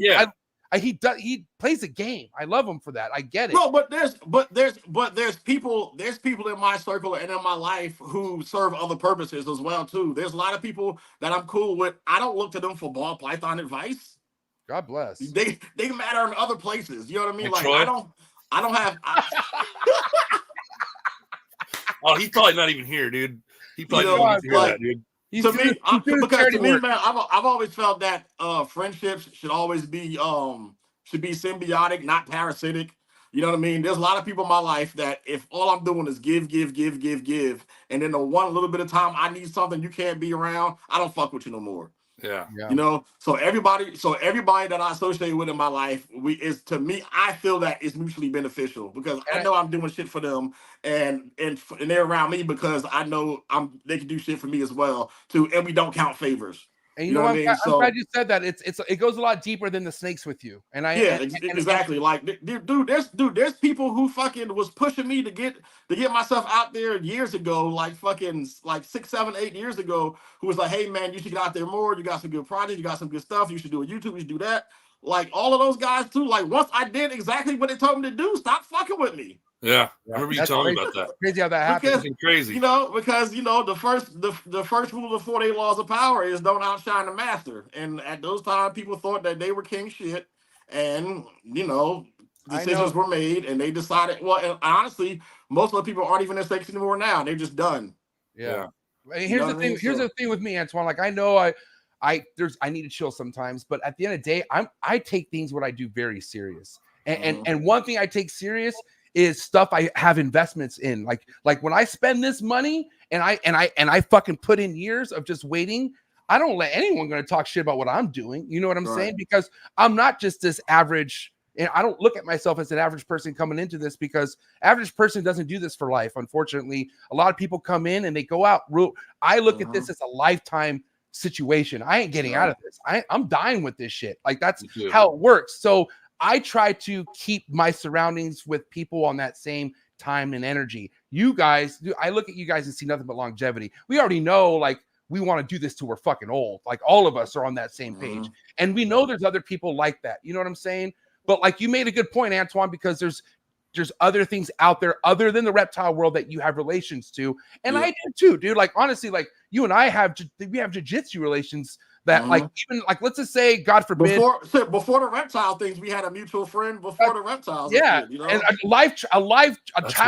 a childhood lifetime friend, a guy who's that's my kid's godfather. Okay. Lawrence. El Sham, man. But what I'm saying is you do make a good point, because if you weren't in this game, or if I weren't in this game, we would still be connected because of the jiu-jitsu world and whatnot. And that's a good point. I need to remind that it's okay for anyone to fuck with whoever they want to fuck with. It's a free fucking world. But for me, I just like to keep my circle relevant as far as what we're doing. Like, because, dude, this podcast is my life. And the thing about it is too, there are some people too I associate with too that, like, I mean, I'm like a mentor or a big brother or a big homie to them, and I'm fine with that. And I'm fine with that too. You know what I mean? Because, like, I have people, way above my station in this industry that don't need to be around me at all. Like, honestly, there's a lot of people that, like, if they came to my house and if we switch collections, they probably shoot themselves in the fucking mouth. But for some reason they call me shooting the shit. Hey man, what's going on with this? What's going on with that? You know what I mean? Just because, I know this, like I said, because it goes just beyond the animals with me and a lot of people too. So, like, who am I to deny other people that same, that same courtesy? Because that one guy right now who's maybe have a couple of snakes and thinking about, get some animals later on down the road, he might be the next big thing, man. Who knows? He's just kind of scared to dip his toe in the water, and I might be able to push him into that direction to kind of make him do his thing, Right. But there comes to a point in time to, no matter who is mentoring you or who your influence is, you got to do your own thing at some point in this. Right. For sure. Yep. You got to do your own thing. And I tell you like this, man, there's a lot of people in this climb that I've left behind. A lot. Yeah, there's gonna be more, unfortunately. And it's gonna be more, because especially this year, I'm not dealing. There's a lot of shit I tolerated last year. I'm not tolerating this year at all. Yeah. Like a whole lot. So especially because it's getting to the point where all of my other businesses is gonna be my main source of income and stuff too, and I don't have time for the extra stuff. You know what I mean? Like, people think you go into business for yourself and you got these set hours, man. Nah, when you working for yourself, it's around the clock, man. You got to make sure this machine is well oiled. There's no fucked up cogs in it. There's no kinks in the armor. The whole time you just go, go, go. So I don't have time for people's bullshit. I'm gonna be stressing out trying to make sure that my family eats. And let's be honest, you know how easy it is to kind of ignore all this shit, but enough is enough sometimes. Like, sometimes you just got to speak on certain things, but then just keep it moving. And I will say, Jacob, you and I've had our little things in the past, which was really petty, but I think because you spoke up, that's what attached us to come back together, because you never are one to speak up, Jacob. You're just here to have a fucking good time. Like, you really are just here to show what you got going on, but you know that everything you work for is not easy. Like, a lot, you work hard at this shit, bro. Like, you got a family. You know what I'm saying? How many countless nights you had working in that fucking room? You know what I'm saying? It's my brutal. life in here, man. It's their life. My life is in here, dude. And you don't fuck with people's lives. That's all I'm saying. There's some people out there you just don't fuck with their lives, and that's all I'm saying. But listen, I'm having a good time right now. All I gotta say is like the time in the ball python game is funner than ever, and there's so many things to be excited for right now because how many projects have we yet to see that are just at the cusp of being dropped? And I want to talk about some of those exciting projects. What's something that maybe not you're going to be producing, Antoine, or what is that next project for you that you're on edge to see? I can hear DG Monsoon. Go next after him, Jacob. Yeah, so right now I'm working on putting ingredients together for Axanthic DG Monsoon. That's one like I've been talking about for a long time, and it looks like that's going to happen. There's a couple others I'm not going to share yet, which is also something I'm going to start doing in 2024 is keeping some of my projects close to my hand. You know what I mean? So close to the chest. But that one I talked about a lot. So I think that's coming along right now.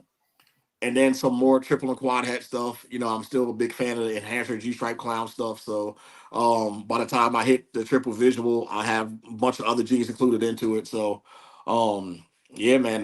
Let me see what else. That and asphalt everything, you know, like I picked up a couple of yellow belly stuff after I said like a couple of months back I had no yellow belly stuff, but the majority of all my YB complex stuff is asphalt stuff. So in the next 5 years I'm gonna have the super asphalt version of every recessive that you know and love. So and to me the fact that that's not around yet is crazy to me though. We haven't seen super asphalt DG clown yet.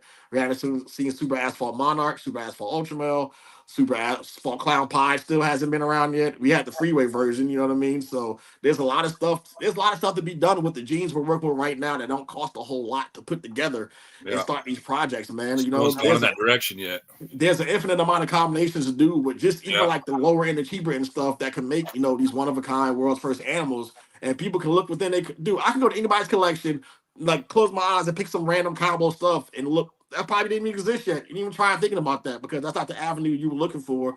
Because maybe you saw something you liked that you're trying to recreate. But like I said before, man, I'm trying to make fucking new shit. Shout out to DJ Clue.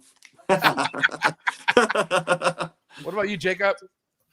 Man, I'm just doing my same old projects. But my big thing with my cousin from Prolific, we're doing.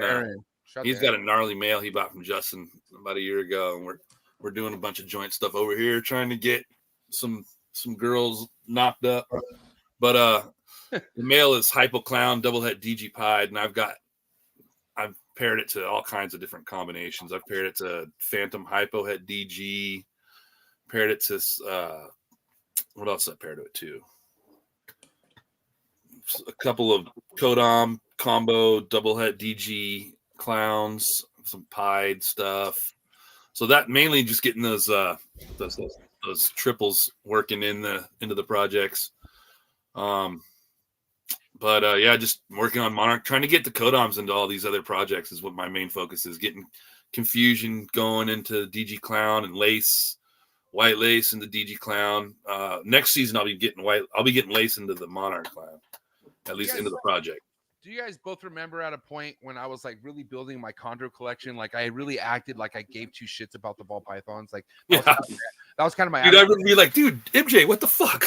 but literally, you can't do that in this game. Like if you act like that, you're gonna be left behind in the dust, and you're not gonna know what the fuck to do. Yeah. And what I'm saying is, because once I started paying attention and listening to you motherfuckers and really finding out shit, it all started making sense. So what can we say out there to anyone out there who's just coming into the game and they're hearing all these amazing like fucking guests come and speak about what they would do, but it's overwhelming. It's like confusing because I think, right, you could get in thinking double, triple recessive, but isn't there so much meat on the bone in the double recessive game that like that it's cool to go triple, but should you really foundation yourself in doubles first, then go to triples? Or that's kind of like what's some advice for any new dude, like I was saying before, man, just even with double recessives, like in almost 99% of whatever recessives we have right now, just super asphalt.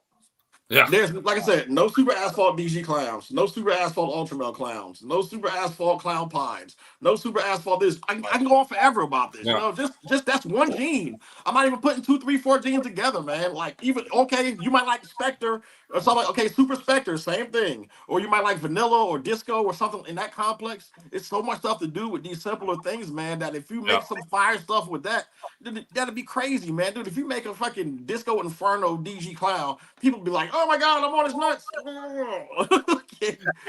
If you build your projects right, you can do both at the same time, really. Exactly, man. You can have this over here building onto these. Like I have a DG clown project, but inside that project, I have multiple like side stuff where I literally have a male. I have a hurricane double het male that I'm pairing to a hurricane double het female and trying to make supers. Right. So, but that's that's by itself. I mean, I'm doing that over here with a 1.1. Just Yeah, but my theory is, I think a lot of people are afraid to do the work for these like combos because they're afraid they're not going to come out the right way. Dude, I made a blank snake last year. It's fucking blank. Blank. It's blank. Like this tail got a little mark. I did. It's a pinstripe enhancer G-stripe het clown. You mean white? It has no pattern. You mean white? The white No, snake. it looks like a patternless desert ghost. It's transparent. It's like just think of like darker tanner desert ghost with eye stripes and maybe a little small like little pinstripe tack on the back of his tail, and that's it. It's ugly as fuck. Dude, I made something similar in the Monarch Clown project. But when I add clown to it, it's gonna come out crazy and rebring the pinstripe back and interact with the G-stripe clown too. You know what I mean? So that's just a stepping stone. But that's not the end result. What the hell I want a clear snake for? Yeah. Clear. Don't make no damn sense. Makes no sense, man. So he's just in there chilling, and if you go on my Instagram, you'll see him a couple of posts back. And I literally call him Blank Man. That's his name. Blank Man. Hey, what a movie! Oh my God. What'd you say, Jacob? Do you still have that snake? Yeah, he's still here. I ain't bringing him out because he ain't biting me on camera. No, he's a biter too. Probably because you keep calling him plain, dude, or whatever. Dude, I keep, when it's down to my holdbacks, I keep the most the assholes. That's who I keep because they eat best eaters. Yep. Yeah, but with talking about like no matter what the holdback looks like, in a sense, you got to be your best customer, right? Like if you're not the one ahead of the line of everyone else you're trying to sell steak to, what are you doing? Why you shouldn't be breeding it? I feel like. Because everything you breed, you should want to get your hands on it, right? Am I assuming that's your guys' game plan? And also, I would get up and reach across there, but Brian Cusco suggested I do this podcast without pants, and since it was a live recording, I don't want to thump the. Yeah, don't knock it over. Dave's already showed a big wiener on here, so you guys. Oh my God, that was funny. Justin's face was priceless, dude. Dude, he played it off really well because I thought he was going to exit. I was like, God damn it. And that felt pretty premeditated. I don't know about you guys, but how did that camera happen to fall perfectly right in front of that big stuffed penis? But rumor has it Justin appreciates that kind of humor. Oh, shit. Well, right now he's on a cruise dealing with 1,000 drunk people right now with him and his family, and he's tolerating that pretty well. He said he's not really feeling it, but he was like, man, he's like, dude, it's just a bunch of drunk people everywhere. And I'm just like, I get to see him, dude.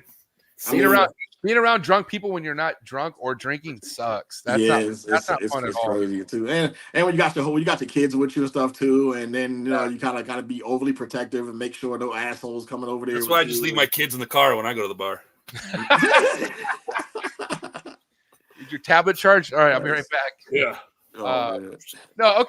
Good point. Listen, I just feel like you're right because at the end of the day, a lot of these projects are going to take time. They're going to take work, and there's always people looking for shortcuts. But you don't do shortcuts. You find out the hard way when you take shortcuts in this shit. But I will say though, like if money isn't just a fucking easy thing for people to spend out there, do they invest in just hets? Do they invest in a visual het? Like what has been working for you guys when it comes to tackling a double recessive project as far as pairings go? Like what's the best bet with that? get the highest you can afford. You know, like if you can afford, like on both sides of the equation, if you can get the visual het this and then the other visual het that, and do it that way, so that way even when you miss, you don't have to worry about having all these possible hets and shed tests and stuff. That's probably the best stuff to do right before like buying just the double visuals if you can, you know. And if you get to the point where you like the project and the double visual exists somewhere where you can purchase it, if you can afford that, buy that and improve on it. You know what I mean? So like, if don't just make a single gene double visual your end game. You know what I mean? Your brain should always be telling me, okay, I can make this, but how can I improve it? You know, and I was guilty of that for a long time too. I'm not gonna sit here and like, you know, I was perfect along the way making stuff. Dude, it took me I spent 4 seasons trying to make regular dreamsicles and kept missing the odds, and I sold the damn pairing, and then the dude hit 3 of them. Yeah. Damn. My strategy's always been to like Antoine said, the best strategy is a 1.6. You buy a double visual male, you get 6 double het females, and you try to get some codoms in that mix or whatever. But that's the ideal way to go. But starting out, like a lot of the projects I have, I went with my DG Clown project. I got a bunch of double het girls that have got codoms in the mix, and I just bought from Justin. I just bought a clown het DG male. And that's how I've hit every single clutch I've had of Desert Ghost Clown from that pairing, from that male, has produced a visual animal for me. So at least one. I've had to clutch with 2. Hell yeah. But every single clutch has given me a visual animal. And I mean, what can you really expect from that pairing? I mean, that's great. That's great odds. Right. I mean, it's kind of about what it should be. But no, listen, guys, I know the market's in a funky place, but are you having a hard time selling hats right now? Any of you? No, I don't. Like I don't have crazy inventory right now, but like if I go to my rack and I say, hey, I want to sell this, and I post it on Instagram or like make a reel about it or a short on YouTube, it'll probably be sold in like a day or 2. So I got kind of some investment stuff on Morph Market that people probably aren't messing with those projects right now, but eventually they'll come around. But stuff that I have, I can just post, and I don't really have that issue selling hats at all. But that would be almost a holdback in a sense if you were to do that, though, right? Yeah. Like, even though it's a hat too, but like it won't be like a BS hat, or it won't be like a pastel yellow belly, something like a male or something like that, dude. But hey, man, if you kick Lester's back into this podcast, I mean, you're gonna have problems, okay? Can we talk about Lester? Yeah, speaking of Trick. Yeah, speaking of Trick, can you what a horrible name Lesser is, dude. Why? I mean, because it's less. Yeah. Buy my snake. It's lesser. Well, sometimes lesser is more. Yeah, whatever.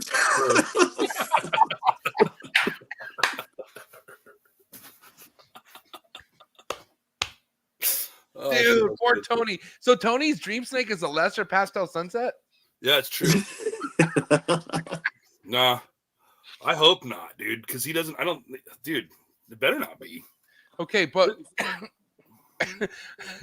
let's be real though. Is pastel getting beat for no reason? Like, are we? Because that's been a big like, whoa, like what's up with pastel? Like at first it was like, bro, you know, there was that like leap, or what was that?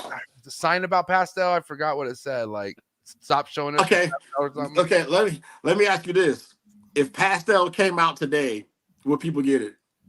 Oh yeah, 100%. Yes. If people saw if a single gene pastel came online, like, oh, this is a new gene, this is the pastel, and we never had anything to put like yellowing the way pastel does in these animals. Time out. I just thought of something. If pastel, let's be real, 2024, right? We're talking about something new that comes out. If something new were to come out, who more than likely is going to have that snake? Justin, right? More than likely. Yeah. Okay. And before he shows you this snake, don't you think he's going to have adult versions of it already?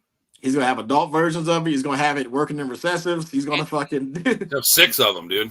So I think you're right. Pastels would be hot, but maybe for like a year or 2. Like people are going to be like, wow, that's it. Like look at this killer clown. What the fuck? Like you'd be like, what happened to it when it was a baby? You know what I'm saying? Yeah. And there's too much other examples out there, white lace, of shit that is aging to perfection. You know what I'm saying? So the game is aging better, not aging beginning and then not aging good. You know what I'm saying? But if you notice though, with a lot of genes, that's why people don't post the adult versions of them. Right. There's a reason. You know what I mean? Like there's strategy behind it. Dude, Justin has said in videos before, I don't like posting adults. He said that like out open on videos. Yeah, I don't really like showing adults. Why don't I see a lot more adult sunsets out there? Because people don't want to post a fucking turd. That's why. Well, because they can't pick up on camera because it blends in with the black background. Not black. Neither can my shits in the morning. You know what I'm saying? Like, so I'm just saying, I don't know. Like, and I know, I mark my words. I get it. I know I'm bipolar right now with sunset, but I'm telling you right now, there will be something with sunset to shut me up as far as, wow, that was beautiful. But it's just not going to have that longevity power like a lot of these other morphs, I feel like. You didn't like the sunset puzzle? It was a little bit overhyped. I'm just saying. That's all I'm saying. What you didn't like the sunset puzzle? I want to see it when it's old. Show it to me when it's grown up. Let me see if it shows the puzzle. Let me see that. Let me see that puzzle pattern when it's an adult. If I could see that, I'm down. Let's. Hey, MJ, you have any single gene clown adult females? Yeah, no. Blackhead is the only thing I have. Them bitches brown as fuck too, though. Yeah, wait, what is? But they're brown with pattern. There's other coloration. It's not a straight shit color. Dude, a lot of these adults look like ass, man. That's just the part. Clown in general. A lot of them. I don't have any. Dude, what's crazy? What we're finding out though, what's crazy with the clown shit though is a lot of like the dark pattern clowns look better when they get older. Have you noticed that? Yeah. Where instead of the other way around, when you get something that looks like bright and yellowish, the yellow goes away as time goes by. So with clown is showing now for you new people out there. When you go into the darker morphs like Blackhead and Hurricane Trick Blitz or whatever like that, Stranger and GHI and stuff like that, it brightens up and gets better as the years go on. So I keep forgetting one thing Sunset does have in its favor is hypo for sure, 100%. Hypo and Sunset. I like the hypo Sunset. I do. I really do. And you want to talk about a gene that's come? You want to talk about a comeback fucking gene right there? Hypo, bro. Hypo is going to be in everything. I've always liked hypo, man. I've always been a hypo fan. I tripped out when in like 2018, 2019, when I was looking at the animals and stuff and looking at genes. It's like hypo attracted me, but then I saw the price of where hypo was then, and I was like, holy shit, nobody likes this shit. Right, exactly. It was like G-Stripe and hypo were like, I mean, you could buy a visual female, like breeder female, for like $500. It's like, what? Yeah, it's never changed for me, man. When it comes to the ghost gene, I've always been hype. Me too. Oh God. What did I miss? Is that what happened? What I miss? Fucking probably the best worst dad joke of Antoine's career, dude. What did he just say? That's hate. That's hate. He said, wait, how'd you say it? Not repeating it. We can move on. Oh, God damn it. You got to watch the replay now, MJ. I always listen to replays, so don't worry about it. We're good. Man, I think one of the like hour and a half into it now, man, I just want to make sure that a lot of people realize that there's a lot of people out there in this industry that's going to put the wool over your eyes, and I'm just sick of it. So like I'm just going to start speaking about it more, like I'm going to start going down the list and just going, hey, blah blah blah. And it might not even be about snakes. It might be about some other stuff. Like, did y'all know that KG from Bond Project, not even 6'6"? He's like 6'1". He wears 4-inch lifts in his Jordans. I heard that was true. Mm-hmm. I heard it. I can't attest to that, bro. KG's pretty clear. I don't know. Yeah, KG is my height. we the same height. We stayed together in Tinley, and I was like, "You ain't got no shoes on," and we touching foreheads. And then he was like, "Antoine, you drunk? Go to sleep." I was like, little man, Shoot. Man, y'all Lord and Savior Justin Christ, him too. Yeah, he wears a toupee. That's not his real hair. Justin wears a man unit. Damn. Now, tell him I said that. He's gonna hear it. Don't worry. Shoot. You want me to keep going? Yeah, I want to know more. Yeah, I think people are here to hear this list. Keep going. Jeremy from Brass Man is not gay. The industry just told him to be super woke and gave him a black boyfriend. He's a plant. He's a plant. No, I tell you who the plant is. Your plant is Miguel from Always Evolving Pythons. Oh, makes sense, dude. When y'all see the white people that's a Mexican in this industry and start doing this well with snakes and shit, when that happened? Yeah. Right? When that happened? Somebody of color gonna come to ball pythons and call up the game. I tried to come in early. They was like, go back to pit bull, Jamal. And all of a sudden, Miguel doing all this shit. Eyebrows on point. Yeah. Yep. Yeah. All of this shit. Motherfucker got tattoos on his neck and shit. Fucking aging like a white lace. Yeah, you know what I mean? He looked like if you mixed up Kevin McCurley and El Chapo, you got Miguel, and y'all letting him, and he doing just fine. I want the dirt on Bob Vu. Fuck Miguel. I want the dirt on Bob Vu, dude. I want the dirt on Bob Vu. Nah, Bob Vu, my boy. I still owe him money, so I'm gonna leave him alone.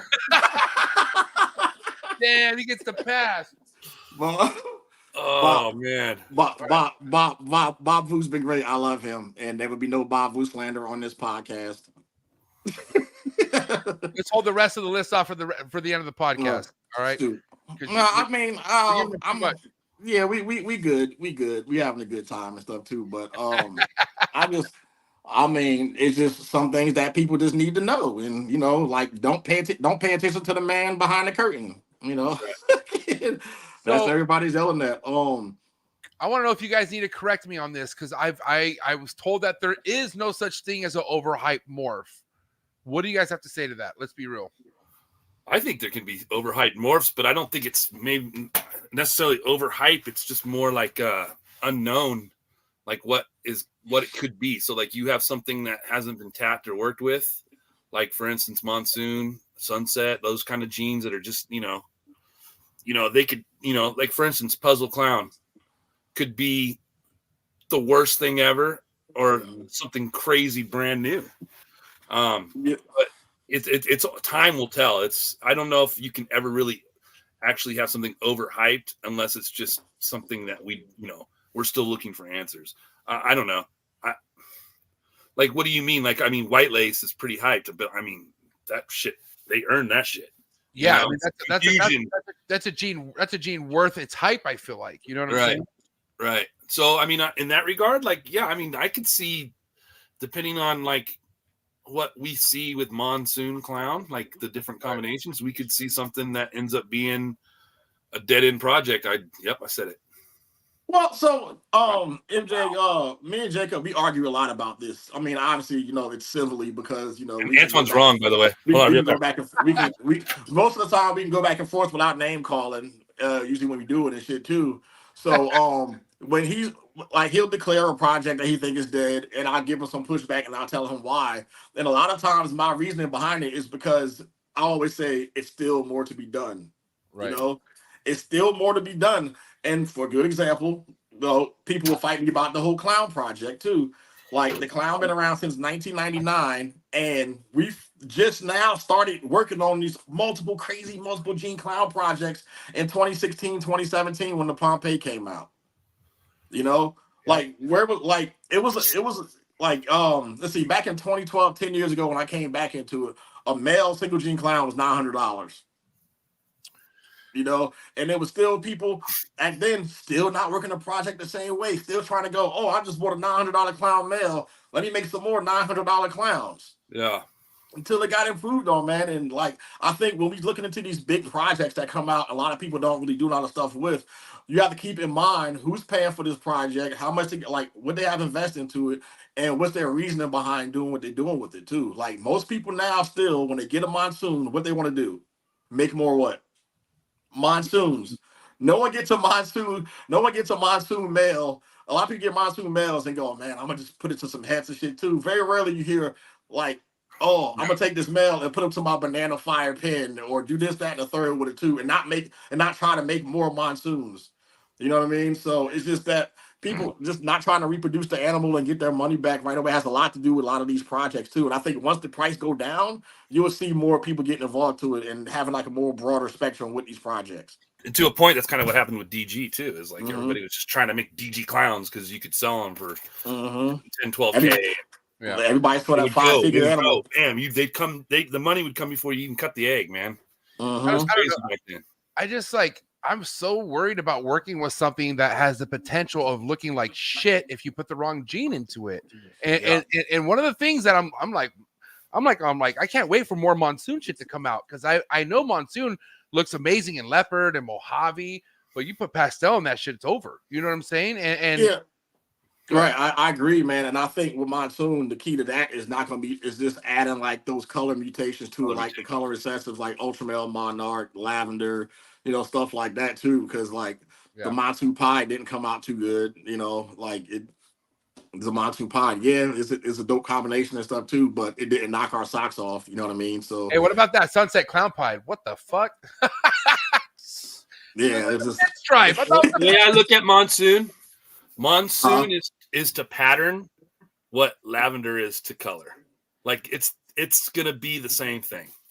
You're gonna make a bunch of snakes that look slightly different, but they're gonna look like Monsoons. Yeah, but see, you're wrong on both of those, though. Hey, wait a minute. I didn't finish. I don't finish. No, I truly believe that, because I think it is so crazy and so busy and so like. And then, like, I don't know, I've seen a Monsoon pied, and it turned out like nothing like I thought it would. And it doesn't. I mean, if you told me it was a Mojave pied, you believe it. Yep. I mean, I don't know what's special about that. I don't know. I mean, I don't know what the value of that is. It's probably very high because it's a double recessive. But I mean, it's not my thing. Right. And at that point now, when you see that finished product, your brain has to tell you, okay, what's next? So like a lot of people that made Monsoon pies didn't even show it right away. Like Austin, he hit it first. He hit that pastel Monsoon and the pastel Phantom Monsoon pie. You think that, I mean, shout out to Austin, that's my boy, but you think that if he was super proud of that animal, he wouldn't have showed it right away? Or Miguel's Sunset DG, he waited how many months for that? Like 6 months, wasn't it? Yeah, so I mean that's just how it works too, man. But a part of me, like, you have to kind of give them the credit for, you know what I mean, like taking that risk and putting that, being a canary in the mine shaft for that project, you know what I mean? Because like how many times they missed before they hit it, and then they finally hit it, and just like, damn. That's what I'm saying. Like when you're the man hitting something where everyone's literally like, you're gonna snap everyone's neck by posting this snake, and you're not that happy with it. Dude, it sucks. I mean, I don't want to say it sucks, but it's also like, get ready for a good blow. You know what I'm saying? Because you don't know how people are going to react. Some people are going to react. There's been a lot of times. And you might have potential people who've dropped a lot of money with you, see that snake and say, I'm good, and fucking vert, and they go the other way. And there's a lot of times that I was getting ready for a good blow, and I was underwhelmed too. So, I mean, I feel you on that. It's dicey out there, dog. Stupid. Jesus, dude. I can't help it, man. Sorry. I can't believe the guy that just said that just told me I was wrong too. No, but I mean, do you really think he's wrong, Antoine? Or are you just No, I'm just arguing with him for the sake of arguing. I'm just coming at it with an opinion. It's obvious we don't know because it hasn't been done yet. But I mean, what I see with how morphs and how genes work, and just having a little foresight on that. Yeah, right. And it also shouldn't be my job to make a believer out of somebody with a project that they don't really fuck with. You know what I mean? Because one, it has to be something you like. You know what I'm saying? So like it's very few projects that I'll look at and I could give two shits about that eventually come down the line and go, maybe I was kind of wrong, until you add something into it. But there's not a lot of it though. You have to really, really convince me to change my mind about it. So yeah. Well, the biggest thing is like knowing what you want. I think if you're in this game, and influence is everything, I get it. No matter what, your homies or people you look up to, they say something, take it in for consideration, but you should still stick to do what you think is right. Like this is a gut instinct type of thing, you would say, right? Like you always got to do what you feel like is going to make sense based on what you see. Because a lot of people, how many times have you heard, there goes Antoine. You there? Yeah. How many times have you heard something out there from multiple people where you kind of go back at home and you listen to it and you go, that doesn't really make sense to me. Like to me, I don't want to do that. You kind of have to go with that. Don't you guys? Don't you think? Yep. Yeah. This whole thing we do too, a part of that is going out there and You know, we wouldn't have the combos today if people, 10, 15, 20 years ago didn't start making combos. And for every Pompeii or Super Hurricane, DG Clown or whatever, for every great combination animal. There's a lot of shitty ones. Yeah, a lot of shitty ones that maybe, who knows? But I mean, that's what this is all about anyways. It's like, and it's, maybe it's not something I want to do or something I think's worth doing, but somebody else will. And hopefully they prove me wrong. It's like, I don't have a dog in the fight, or like, I don't need to be right about it, but I don't know. I just feel like, that's why we have so many diverse things going on, because so many people are attracted to what they are attracted to, and they work with what they want to work with. And we all, no matter what, even on this show tonight, even with our DMs, we were going to have some sort of an influence based on people asking us questions. You want to know the biggest influence we're going to have? Our customers. Let's be real, because our customers who do want to spend loot or have spent loot with you, they're going to ask you for advice. And that's how many times has a returning customer who's buying some good shit from you kind of like chit chat about what their game plan is. I mean, you kind of should be doing that with your customers. I think it's important, but then that's why it's important to give them the right advice. Right. You know what I'm saying? And so, and I don't know, there's a lot of narratives being painted out there that just kind of like overhyped. I'm just saying there's some overhyped situational type things happening. I'm not going to pinpoint on certain things, but they're just, you got to be careful is all I'm saying. 100% there are people pushing stuff like because they want to make sales. 100%. Right. And once you realize their product is getting hyped because that person has a lot of money invested in it and has to get it off, sometimes you have to be able to sift through all of the BS. You know what I'm saying? And it's part of it, dude. Like, marketing is just part of the game, man. We're literally selling stuff to people, so you have to have a certain degree of like a presentation behind a project, the naming, how you take pictures, like all that stuff is important, man, to get those sales. So when you have that, marketing base behind you and you're able to sell stuff to people, man, like you'll do fine. But you, like, when you're presenting your stuff, you have to find a way to spin it, and you got to start with not giving it a stupid fucking name. There is a difference between doing that sales pitch and doing that marketing and actually believing in what you've got versus somebody who's just like got a bunch of scaleless and is trying to prove to the world that they got eggs off of a scaleless female, happened like a little while ago. Yeah, you know what I mean? Like, there's a lot of that too. Like, I mean, I don't know. I've had customers. It's just this shit like that. I mean, like, you got people with big facilities with a big scaleless project putting like decades plus into this thing. Hundreds of thousands of dollars. And then you're gonna try to tell me that some guy with a fish tank, he's making a fish tank, he produced his scaleless made babies and shit, and he had in a fucking fish tank with plastic plants in it and fucking gravel aquarium rocks. Yeah. And shit. Yeah. Man, go. It didn't come public until there was babies out of the egg, Yeah, get the fuck out of here, man. Like, like, this is what the kids say. What the kids say? Stop the cap. Stop the cap. That's cap. But I will say though, man, one thing about the reptile world, the karma is real in this shit, and you kind of see it. Eventually, the people who have those poor antics that they play, either selling fake hats or just doing people wrong or just not really meant to be here, they eventually see themselves out. Like, it's just kind of statistics at this point, because especially right now with the way how things are, I mean, people are spending their money wisely right now. Like, there's not reckless spending, especially how there was in 2020 and 2022 and whatever. Right now, like, unless you ain't showing something valuable to what you're trying to bring to the table, you're not going to be really gaining a customer base in this game right now. Like, and like you said, marketing, right? Like what's one thing marketing that you guys done that you felt like has helped? And was a Morph market? Was it YouTube? What's one thing out there that you guys can maybe say to anyone out there where they're getting started and they think all they need is Instagram? My biggest platform is Instagram, and my second largest is YouTube. And between the two of them, I get like 90% of my sales. Like, if I didn't have Morph Market, I'd be okay. Right.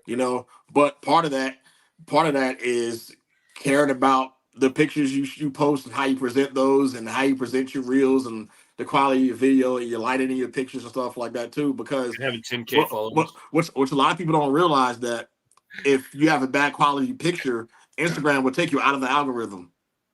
Yeah, get this. A lot of people don't realize that if you take a grainy, shitty picture, Instagram and YouTube videos will not post it. Wow. Yeah, they'll take it, keep it out of the rotation. Like they have some kind of I was talking to some Instagram people a while back about this whole thing when I was getting my account back, and I was asking about pictures. It was like, yeah, when you people have these grainy pictures and fuzzy stuff, and it's not high quality, good lighting. It's like it's designed to put you on a back burner at the bottom of the list with similar content creators. So like the degenerates and the fucking the low quality posters. They put you right in the chum bucket.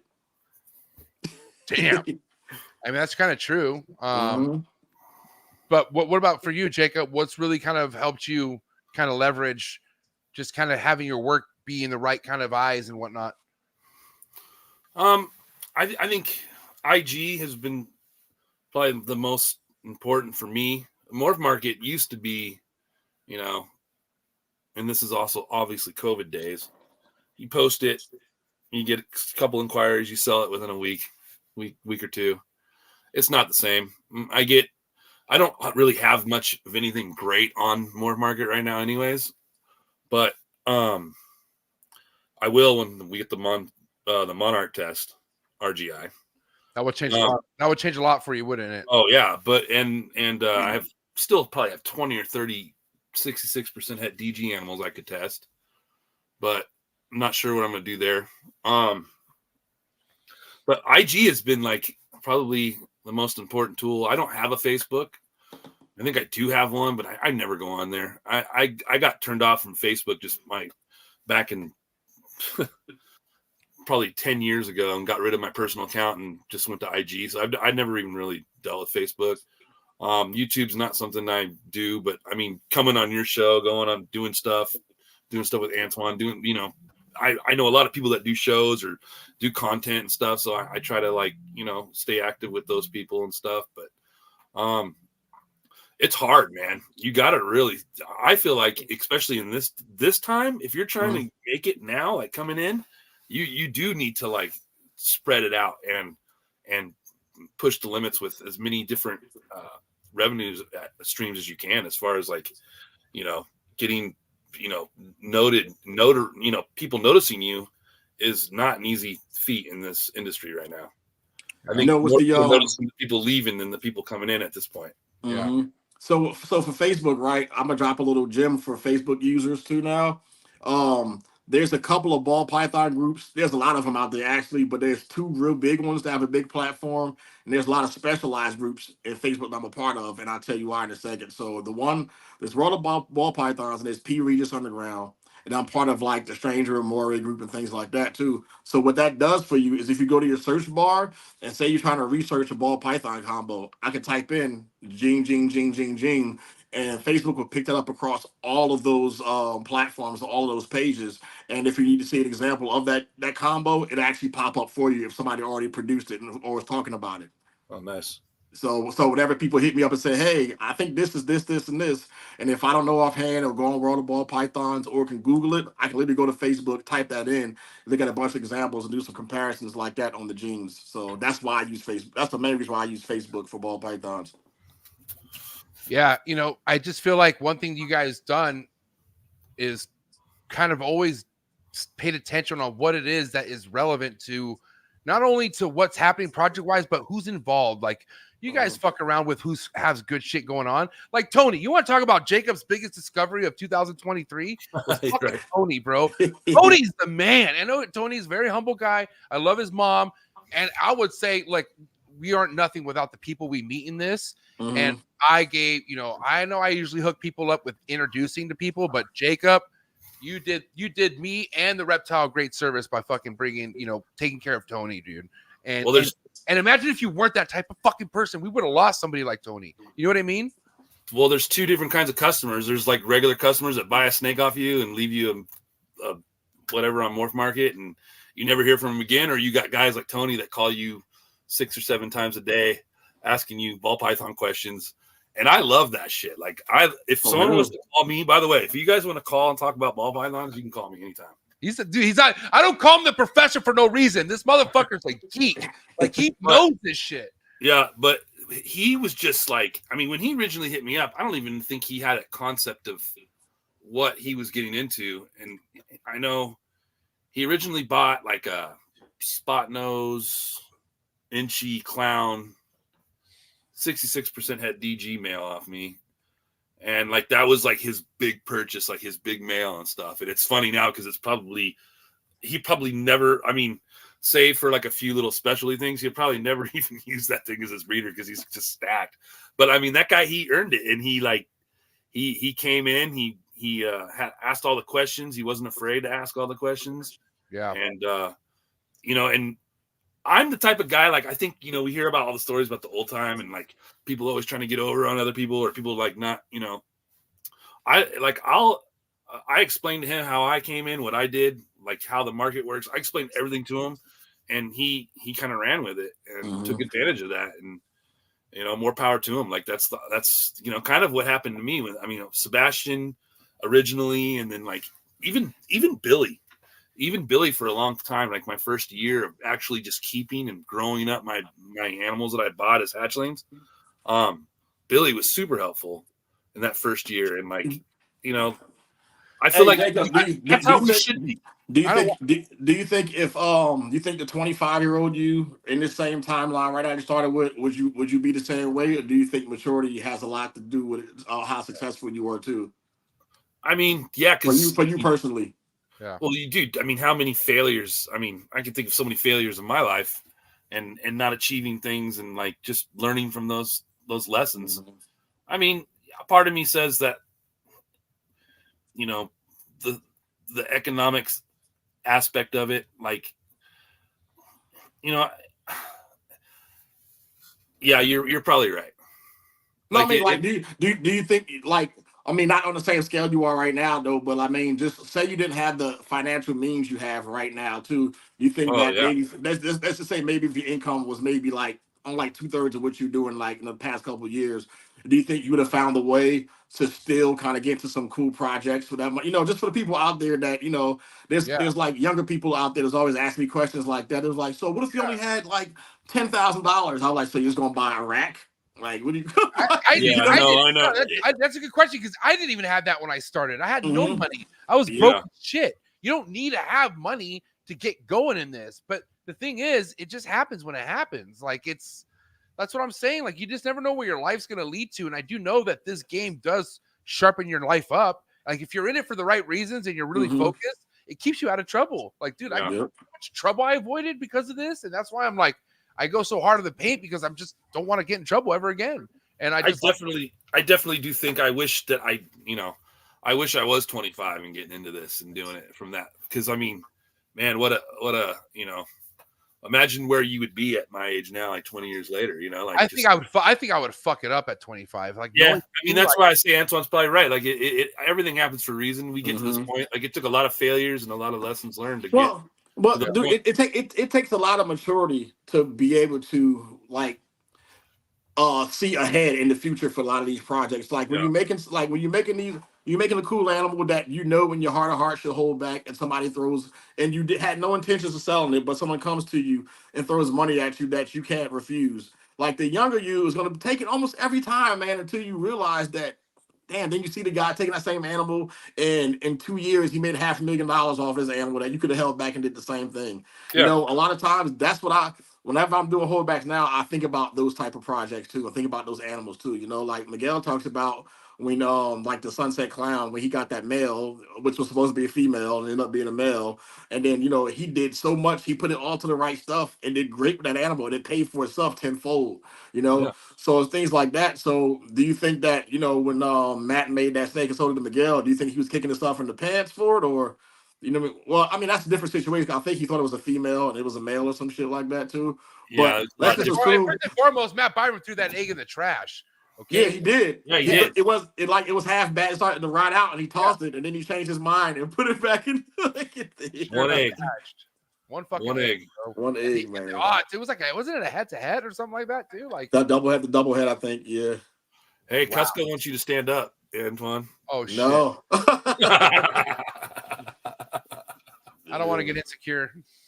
No, you get shadow banned, and yeah, you get what else? I did not want to be the reason why you get demonetized. What else takes maturity is having patience, dude, because this is a lot of patience in this game. Right, man. because okay, let's be honest, we're human, right? And no matter how mature someone is, when they come in and spend money, at some point they think about when can I get this money back, or how can I get this money back? And if there's somebody out there with that mentality, not on purpose, just because, like I said, where it's natural way of thinking, what would you have to say to anyone out there who's just concerned or wondering how to get this investment back at some point, and they're in year 1?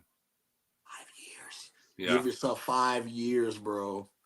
5 But years. But can you even guarantee that though? Like, let's be honest. You like, can't. You can't guarantee it, but I mean, like the success of most businesses is inside of those is at that 5 year mark. You know what I mean? Like you're gonna be in the hole for a long time, man. That's any industry too. That's every industry, you know. Like, dude, they bought the UFC for $2 million in 2001. In 2005, they were minus $5 million in the hole with this thing until the Ultimate Fighter came out, and then they threw more money into making the Ultimate Fighter show, and then until Forrest Griffin and Stephen Bonner fought. That's the only time Spike TV went through the roof. The ratings went crazy. They started actually making money from the UFC. And then 4 or 5 years ago, they sold the company for $4.5 billion. Yeah, that's crazy. So that's long. That's a lot longer than 5 years too. But I mean, it worked out in the end. You know what I mean? I mean, yes, not every business works out like that, but that's a good example of like losing money. Hey, can we try this? All right, keep going. Dude, can you imagine having 2 rich brothers as friends and then they hook you up and be like, hey man, we're gonna invest $2 million into you and you're gonna run this whole thing. And then you run it in the dirt for 3 years, and then you go up to them, hey man, can I have $3 more million? What makes all that easy though is having like passion and foresight, right? And it's something you enjoy, man. You think if those guys didn't enjoy combat sports, that thing would be fucking, you know what I mean? Like this wouldn't happen. Way. But it's kind of like what you said, Antoine. Like, let's just say you buy UFC and you're in the hole and you have one good event. Are you supposed to just chill out and just put your feet up after that? No, like here's the thing: when people invest in, let's just say, a project, you can't just chill and just fucking wait 3 years. You have to keep buying shit. That's the thing. Like once you fucking peel the onion, the layer, you just keep peeling back layers. It just doesn't stop because you can't rely on that one project first and foremost. You don't have let's just say you buy 1 male and 3 females or whatever. Let's say you buy 2 males. Let's say you lose one of those males, and then finally one of those males that you have that's ready to breed, his dick doesn't work. What are you gonna fucking do then? Right? I'm just saying, does that happen to people? Like, or their dick falls off, I have $10,000 males up here that's over 2 years old that have not bred yet. Damn. Because they just hemipenes work fine. Herpines got sperm, got the age, got the size of everything too. For some reason, they ain't into it. Not yet, you know. And I've had females go for me 6 years old, first time ever. The female I saw earlier, 4.5 years old. So and Antoine, what can you do about it? Keep it pushing, move add more stuff to the project. No, you worry about the other project. You worry about something, like, you know what I mean? All you can do is wait and you know, I mean, like me and Jacob, we had something where, like, I don't know what happened, but the male stopped eating. And so like we were just like, oh, and that was like that was like the biggest thing to look forward to that 1 year. And he went ham and then just stopped. And then it was like, well, there goes that. You know what I'm saying? Luckily, we got the 1 clutch, thank God. But it's like, still, like, you can't just rely on one thing to go the distance because it's like a pipeline. You know, if you ever been in sales or done loans or whatever, you know, you have a whiteboard and you have a bunch of fucking people who potentially could get the loan or whatever, but you need a bunch of pipeline shit going on. And then once you wait your fucking time and you put in your time, shit just starts to happen. It just starts to blossom. Yeah, and not having diversity in your collection with stuff like this too, man, is going to hurt you too. Could you imagine? There's some people out there whose whole existence is this hurricane trick and blitz thing. There is. There's people here whose whole like I know people who's like maybe 2/3 of their collection is like hurricane, whatever you want to call it too. So can you imagine the projects they're working on right now, and now that their stuff is about to dip in price? Yeah, man. Dude, I got that hurricane head clown mail in 2018 for $5K. This just starting to expose some people though, because of what's happening. It's starting to expose some true colored people out there. Yeah. So like with that mail too, you know what I mean? I paid like I could have bought a trick head clown probably at that time for $600. I bought the nicest hurricane head clown for $5K. You know what I mean? And made some stuff with him. I probably made $80K off of him since I had him. I have seen he's a retired. lot He's right now. He's a blitz. pet. Dude, I gave him to a friend out in the desert as a pet. I've seen a lot of He'll be in the focus cube habitat the rest of his life. Shout out the focus cube, you know. and that's it. He did his thing. He had a good life. So now he can just be fat and happy and never have to worry about doing the pressure or breeding and stuff too. And you know what I mean? So like, but right now in 2024, if you're still thinking that you're gonna make $6,000 animals with a hurricane clown, like what is this, a single gene hurricane clown? You bugging, bro. You missed the boat. And that's with every project too, you know? Yeah. Have you ever seen a good looking blitz or trick clown like a hurricane clown? I've never seen one. I've seen a lot. So the first time I seen a trick clown that I liked was at the last Tinley that Abe had. Like that was it. And so, and I mean, and it was years since I have seen something like that too. And I was just like, you know what I mean? Like I'm not even jocking for it. You know what I mean? So, but shout to Abe. Come out with better. Shout to Abe though. I just want to say shout to Abe. Time. The Abe shot, he's dope as hell, man. He got some real good animals and stuff too. But before that, like they just look like weird pattern, like normal clowns with like maybe a spotty head and stuff too. And you know, so what do you guys think of Trojan? The condom? I don't really like. I see it a lot with Trick, but I don't really know a lot about it. To kind of like, I think that I don't really know much about it. Is that one that I saw Miguel hit like a crazy Trojan clown combo or something like that recently? But that was cool. But I don't really. That's just a gene I'm not really jocking for like that, to be honest with you. I don't know enough about it. Yeah, you know, I kind of like, because I share this with the Patreon homies, and I'm like, yo, I like this snake, and everyone's kind of like, well, that's kind of like sunset-y in a way because this snake will brown out, but will it? I'm curious how this snake will.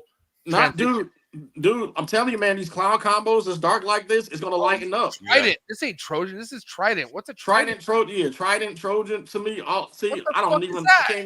What the fuck is this? I thought it was a Trojan. A Trident?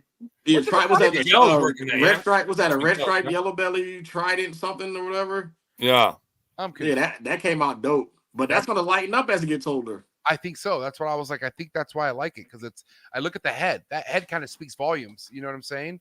Yeah. Wow. So Trident. I legit thought this was a Trojan I was about to share right now. It shows you how fucking carefully I read things. I don't. But this is the Trident. I don't know what Trident and Trojan are not the same. They're not related. This isn't like so. Dude, I don't fucking know, bro. I know that animal is badass. That's all I can speak about. I saw a Trojan one time and it looked kind of like a weird monarch. And then I've seen others and it's like it just kind of looks like a weird orangish inchy looking kind of thing. I don't know. You saw that puzzle Ultramel from Josh over at Balls Python Shed. Obviously, it was in your area. For you being a Monarch guy, not that you have anything against Ultramel, I'm just saying for you being on that front end of the Monarch game, how did that combo make you feel? What do you think of that combo? Oh, I love Ultramel. I like them both. They're obviously, people wouldn't be talking about them being similar if they weren't. But I mean, having produced both, I can see the differences. It makes me excited because I can kind of see where I think Monarch would take it a little bit differently. And I've noticed Leopard and Monarch. I would love for you to hit that. I would love to hit that Monarch Batman, man. That's what I want you to hit that. So I want you to hit that so bad. And I hope around the same time I hit the Ultramel Batman, so we can just have people fucking. We can train them and trade them up.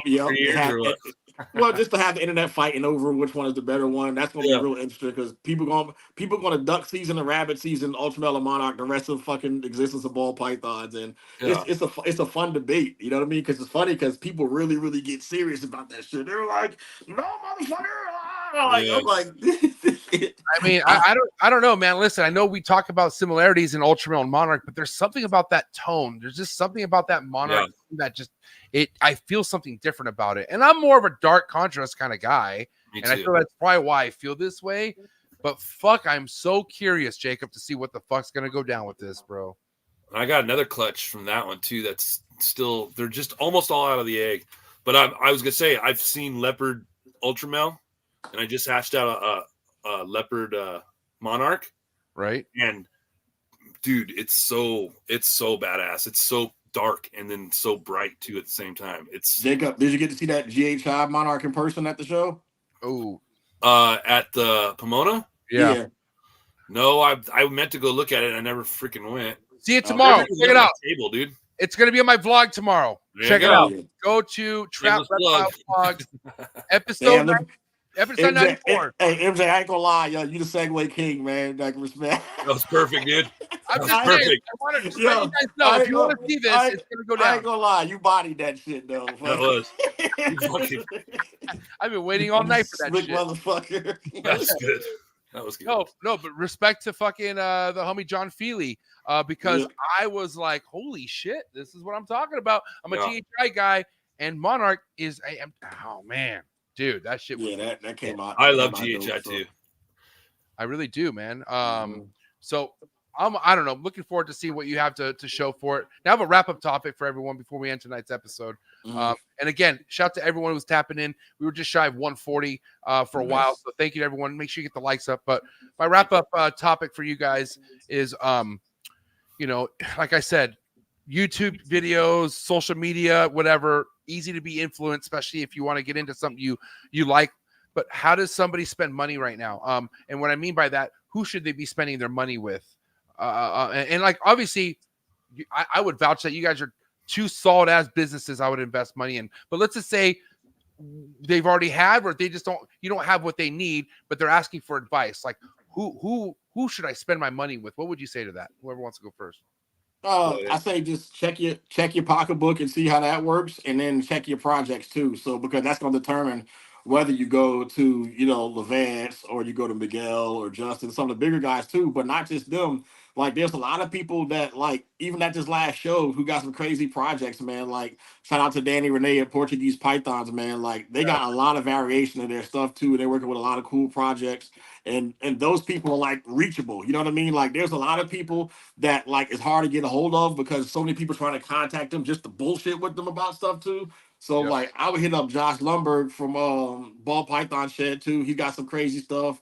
Like Bob Vu's got such a varied collection. There's a lot of guys out there, man, that's got so many different animals, and they have something that you like. So like, if outside of our crew, like outside of me, you, Jacob, Jerome, Andrew, Troy, stuff like that too, I would definitely look at those guys' direction too, man, and see what they can offer you. Well, it's tough to say. Like, okay, we all know it's easy to go to the popular ones, right? But there's some other people, like even Jacob, or even people who've been around less than 10 years that have some really good shit. But at the end of the day, people who are just coming in are kind of scared to spend money, I feel like, with the people who haven't been around as long as Justin and whatnot. Well, that's why, like I said, that's why like Danny and Renee from Portuguese Pythons was like my first. Like I said, I think like they're like really big up and comers, but they have some like really like seriously like legit projects too. So so they still been in long enough where they know how the new person coming in wants to get into the business, so they can kind of relate. What the issue with a lot of the big breeders too is a lot of them honestly can't relate to the breeder that's starting out right now because they're so far removed. And this is not my opinion. This is coming out of their mouths. Yeah. You know what I mean? So this is not me speculating. This is like, hey, Antoine, do you think you can help me talk about some stuff and some topics and blah blah blah? Because I wouldn't even ask that question because I've been doing this so long. I don't really care about that stuff no more because I'm really past that. So it happens. A lot of people say that. So I think Danny Renee is just shout out to them, man. I just been watching them for the past couple of years, man, and then like they've been like really busting ass, and shout out to them. I'm gonna double down on that too. Shout out to Danny and Renee, who've been grinding like humbly, but really like noticeably. I've been seeing, and obviously I saw them at the last couple shows that I've checked out, and dude, they got heat, man, and they're doing it as a team. So I definitely want to Grove too. Definitely want to give them mad love and respect to Portuguese Python and stuff. But what you got, Jacob? I was gonna say Antoine pretty much nailed it. Check your bank, check your expenses, and check your wife too before you even make that call, dude. Man, for real, your business partner, whoever, your spouse. Yeah, because man, dude, I swear to God, they should make like an emoji or some sort of like thing you can respond to people that ask that question on Morph Market, dude. Right. No, but yeah, like one person that comes to mind that is has been doing it for a little while, but probably isn't super well known, is Seth from DD Exotics. He makes some killer clown stuff, man. Like awesome, not killer clowns, not the past super past clown, but like Seth has a lot of lace stuff, right? Yeah, he's got a lot of lace clown stuff. Fuck yeah. Super stoked. I got a pastel white lace that was 66% that clown that proved out. So she's being paired up right now. So I'm stoked on that. But yeah, he's got some amazing animals for sure. And a guy that's not really out there too much. And like, if you're on Instagram, you'll see his stuff, but there's so many people out there, man, that you could recommend. Like, and of course there's a bunch of people that I would, steer clear from too, but that's a different show. All the people that I would steer clear from aren't around anymore. So yeah. They wouldn't even be. I wouldn't even consider it. So fuck them and everybody who looks like them. So whatever. Yeah. What's crazy is, man, people talk, man, especially if you do things not the right way. Trust me, you think that one person that you did wrong knows, they all fucking know, and that's how it is. We all look after each other. And that's the way it goes. And piece of shit business people shouldn't last in this game, and especially with how many people out there leading by good examples. It's going back to someone who has some sort of a platform who talks shit about what we do. Like, that ain't us. You know what I'm saying? We separate ourselves from shit like that. Dude, my favorite thing about social media is live unboxings, because people don't know that they're getting a shitty package, and then they open that thing up and it's and the snake is not even in the bag. It's just hanging out with no styrofoam in the fucking bag and shit too. And I'm like, all right, add them to the list of do not buy from. Yeah. Like, so you sending a living thing across the country, bro. Like, one, you need to be following the correct guidelines for shipping these animals, and two, like, your presentation is part of your marketing, is part of your brand. So if you're half-stepping shit like shipping your animal off, where else are you half-stepping that? Yeah, 100% facts. I mean, you gotta look at your shit and say how am I presenting myself, because your brand is everything in this. And I know that you obviously take that serious, but I want to answer this super chat question real quick for this guy right here, Chase, because he wants to know the most effective way to grow social media. He breeds high-end leopard geckos, and he wants to kind of get into the big boy game of ball pythons. Is that even a big thing? I don't know. I'm into the big boy game of ball pythons. Anyways, so how do we help? What's a good way to help anyone out there who's kind of hurting in the social media department?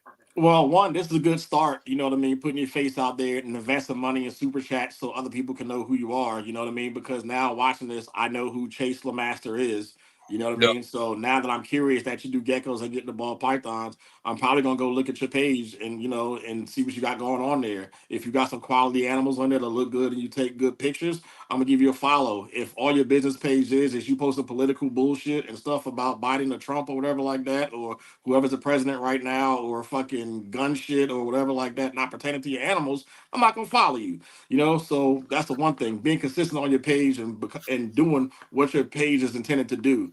You got personal pages for personal stuff. Business, right? Dude. When you have a business, you shouldn't be doing something that's going to marginalize half of your potential customers.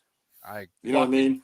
Facts, bro. Like your political stand has nothing to do with breeding snakes whatsoever. Right, at all. At all. Yeah, I mean, you can decide who you do and don't want to sell to. All that stuff is cool, yada, yada, yada. But in the big scheme of things, though, you're trying to put a product out there and you're hopefully trying to push positivity into whatever community you deal yourself with. So doing super chats like this, remember, super chats are tax deductible. That's under advertisement, So I spend a lot of money on super chats every year and I write it off. A lot of people don't know that. This is advertising. I know who you are now. You know what I mean? So that's awesome. Like I said, I'm gonna go online, look you up, and you know what I mean. I might shoot you a message, and we'll talk. Actually, I'll shoot you a message this weekend, and then we can kind of do some one-on-one stuff, and I can help you out for free.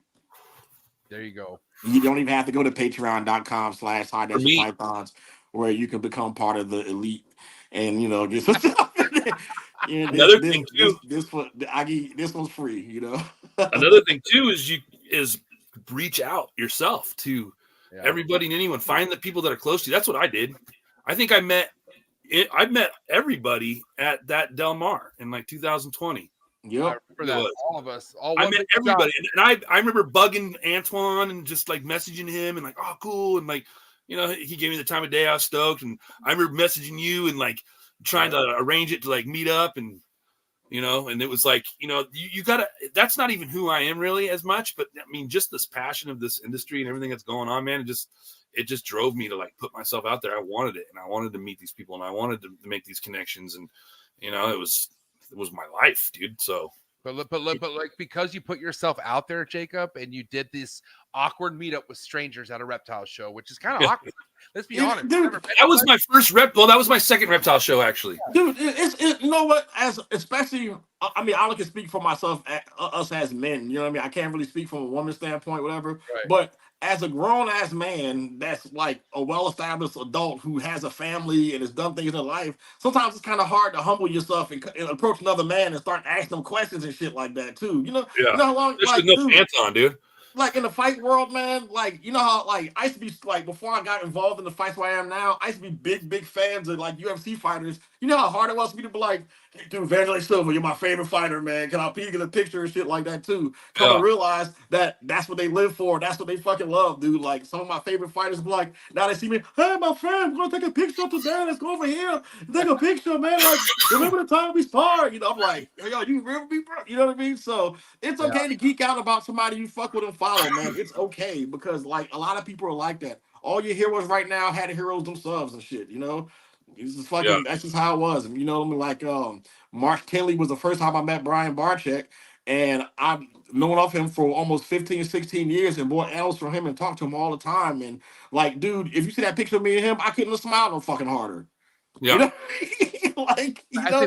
But anyone who takes a pic with Barczyk is smiling. You have to, man. You know what I mean? So it's just, you know what I mean? So, like, I love that guy. Like, and I'm not above messaging that dude on Instagram and go, hey, man, I love you, bro.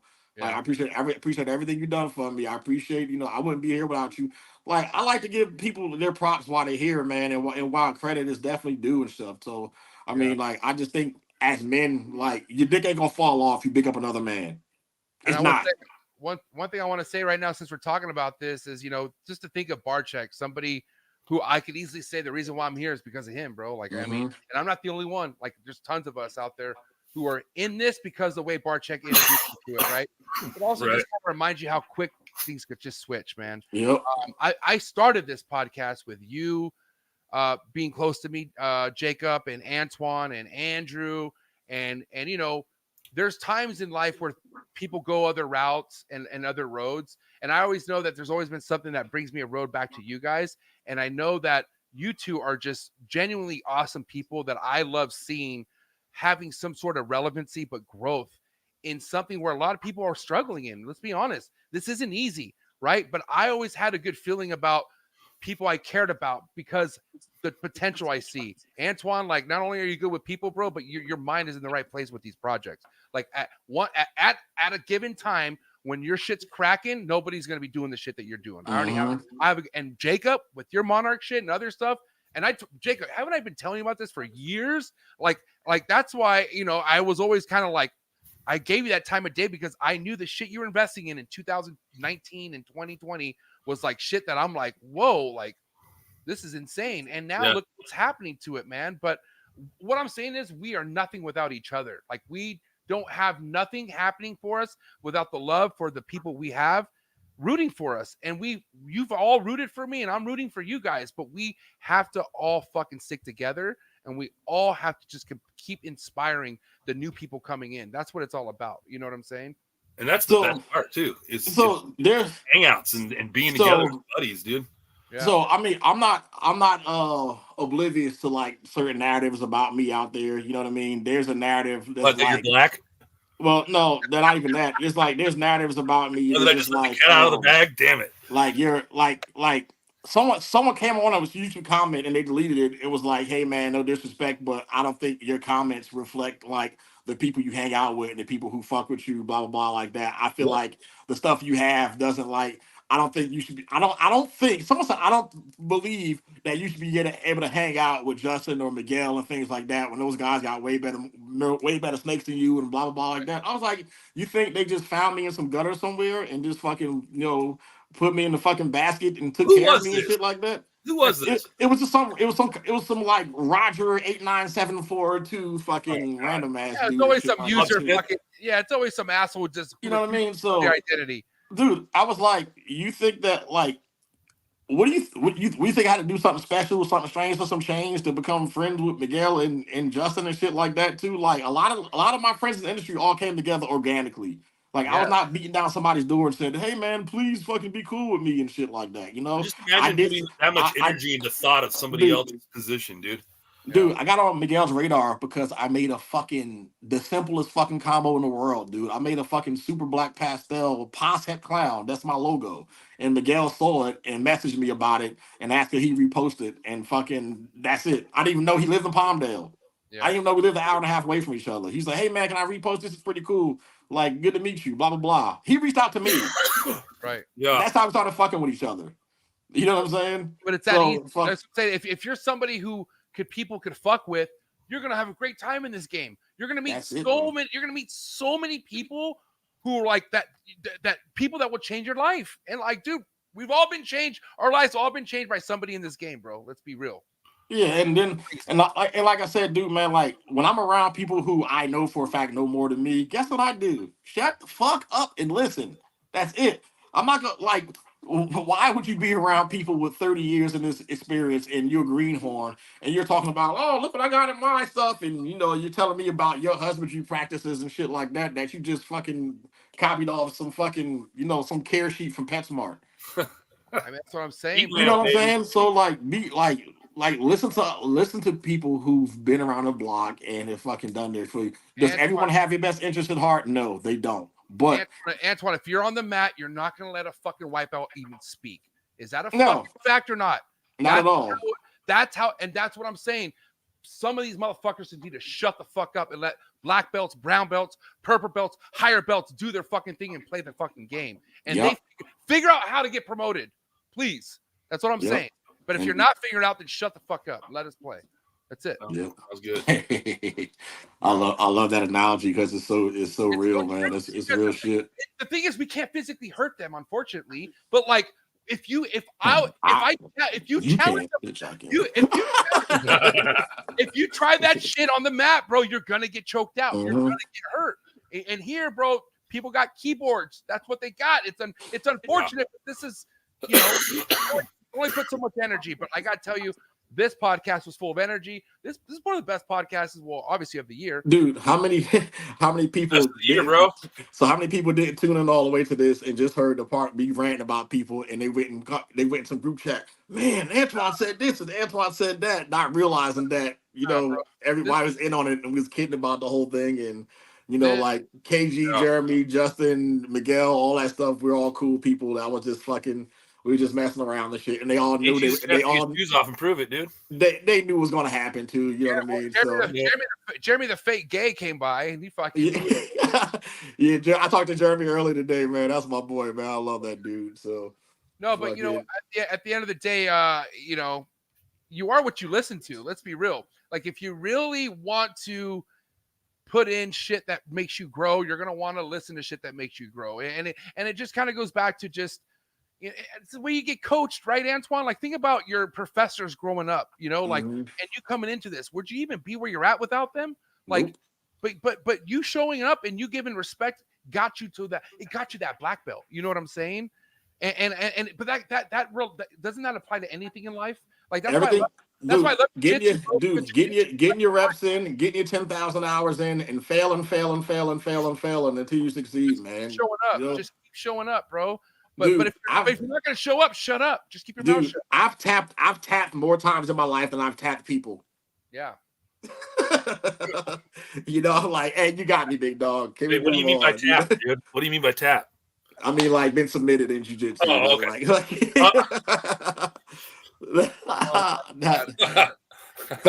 Thank you for clearing that up, Jacob. I appreciate that. That's what I'm here for.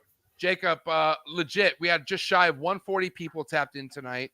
I would say the whole night was 120 to 130. So legit ass crowd tonight. What do you have to say to everyone tapped in who really enjoyed tonight's show, Jacob? Man, just super stoked about people are interested in hearing what we got to say. And I mean, I'm sure having Antoine on here helped. He's kind of a big deal, but no, I love it, man. I love talking about this shit. And you know, both of you guys are like brothers, like in this industry. So it's like, Love you, man. Now I could do this every week, man. For real. I'm like for real. If We definitely do this every week on the phone, practically. We fight on our fucking group chats and go back and forth like motherfucker. But I ain't gonna lie, I start most of the fights and shit too, just because nobody else. People be too scared to make a pushback with stuff. Every time they say something, oh, it's the professor. Oh, Dumbledore's peeking. Look at his fucking.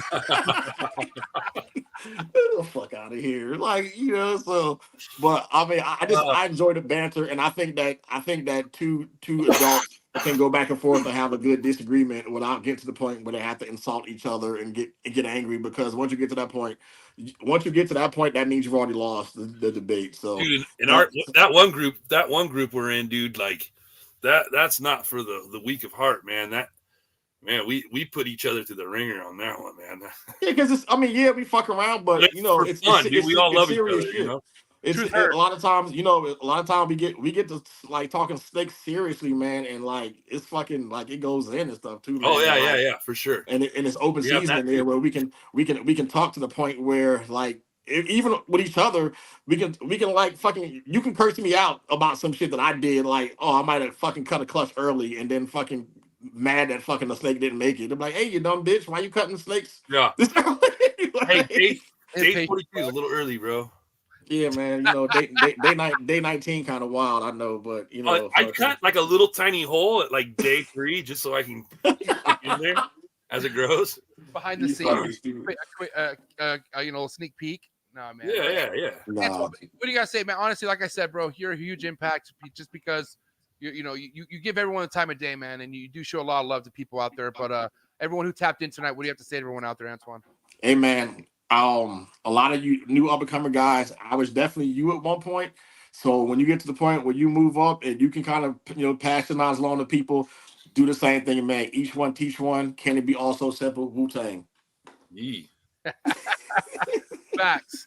And so guys, please do me a favor. Go follow Jacob Sybil Serpents on IG and Morph Market, because you're on Morph Market as well, right, Jacob? Yep. And Antoine High Desert Pythons. Hey, I love that. You're never gonna change the name, right? Even though you're not in the high desert no more. I mean, that's gonna stay forever. No matter where I go, I'm gonna have a little cactus with me and some sand from the desert. So Carolina desert pythons. We gonna be crazy. Right in front of the house is gonna be a little desert thing out there and stuff, and some tumbleweed and. Right. We high desert pythons. Is there even any desert out there? I don't think I ever seen desert out there, man. No, it's lush trees and foliage and shit. It's the Croatan forest is right next to me with bears and deer and shit. This shit is awesome. Seasons where he's at now. Yeah, man. Fucking. It's been raining like almost every other week since I've been here and shit. I was like, I forgot. I was like, it's water coming out of the sky. It was like, that's called rain, dumbass. I was like, oh, all right, I got you. Springtime when all the pollen starts flowing everywhere, dude. That's always crazy out there, man. Yeah, I'm not excited about that part, but if you get allergies, it's crazy. Yep. If I could promise everybody one thing out there, this won't be the only time you'll see Antoine and Jacob on the show this year. As you guys know, they bring the heat. And gentlemen, I appreciate you guys so much for giving me the time of day, everyone else. But that's a wrap for this episode. So give it up for Sybil Serpents and High Desert Pythons, ladies and gentlemen. Dude, we got to come back for round 2 to talk about these auctions next, man. Round 2, we'll talk about those auctions. All right, we will. We forgot that. Hey, I appreciate you guys. Have a good night. All right, thank you. All right, man. Peace, guys. Peace. Great episode, man. I knew this was gonna be a banger. Shit. My guys don't miss, and they're just super relevant. You got 2 guys talking about something that a lot of people are falling off on, but they ain't. So when that's happening, people are going to come and listen, and you guys did. Appreciate the big crowd tonight. Good times. If this is your first time hanging out with us, hit that subscribe button, okay? I drop 3 podcasts here a week. I don't miss Monday, Tuesday, Thursdays. All right, so if you're into keeping reptiles or into breeding snakes or trying to figure out the ball python game, how to move on the chessboard, this is the podcast to be a part of. You never know who I'm going to bring to a Thursday night. All right, coolest reptile podcast in the world. That's back. Thank you guys, though. Appreciate it so much. Enjoy the rest of your week. I'll catch you guys here Monday for New Breeder on the Block. And again, don't forget to hit the likes. Get the likes up. This episode deserves well over 100 likes. Backs. All right. Don't forget also tomorrow on my other YouTube channel, the Trap Reptile Vlogs, I'm going to drop my premiere, my weekly vlog, 6:45 a.m. Pacific Standard Time. So if you had a little bit of a Reptile Super Show FOMO, or you're just wondering, well, what's it like at a Reptile Super Show, or who was there, or who had the best booth, then make sure you go to Trap Reptile Vlogs on YouTube, and make sure you set your reminder for that episode, because it's going to be fun. It's going to be awesome. I display some awesome booths there at the show. So again, thank you for all the love and support. My Patreon members, you guys are my heart for that exclusive content. If you want to get more behind the scenes, or if you just want to support what I have going on, if you want to tap in with all the trappers, the Trap family, go down to the very first link in the description below. Click on it. Join the Trap Talk Patreon family. As soon as you join the Patreon family, you get a link to the Discord. Taps you in with damn near 200 trappers. Okay, and there's an Instagram group chat that cracks off as soon as you join. Come join. Love my family. You guys are my heart. That's a wrap for this episode. Thank you so much, Jacob, Sybil, Serpents, and thank you, Antoine Hood, High Desert Pythons, 436 in the books. Have a good night, and I'm out.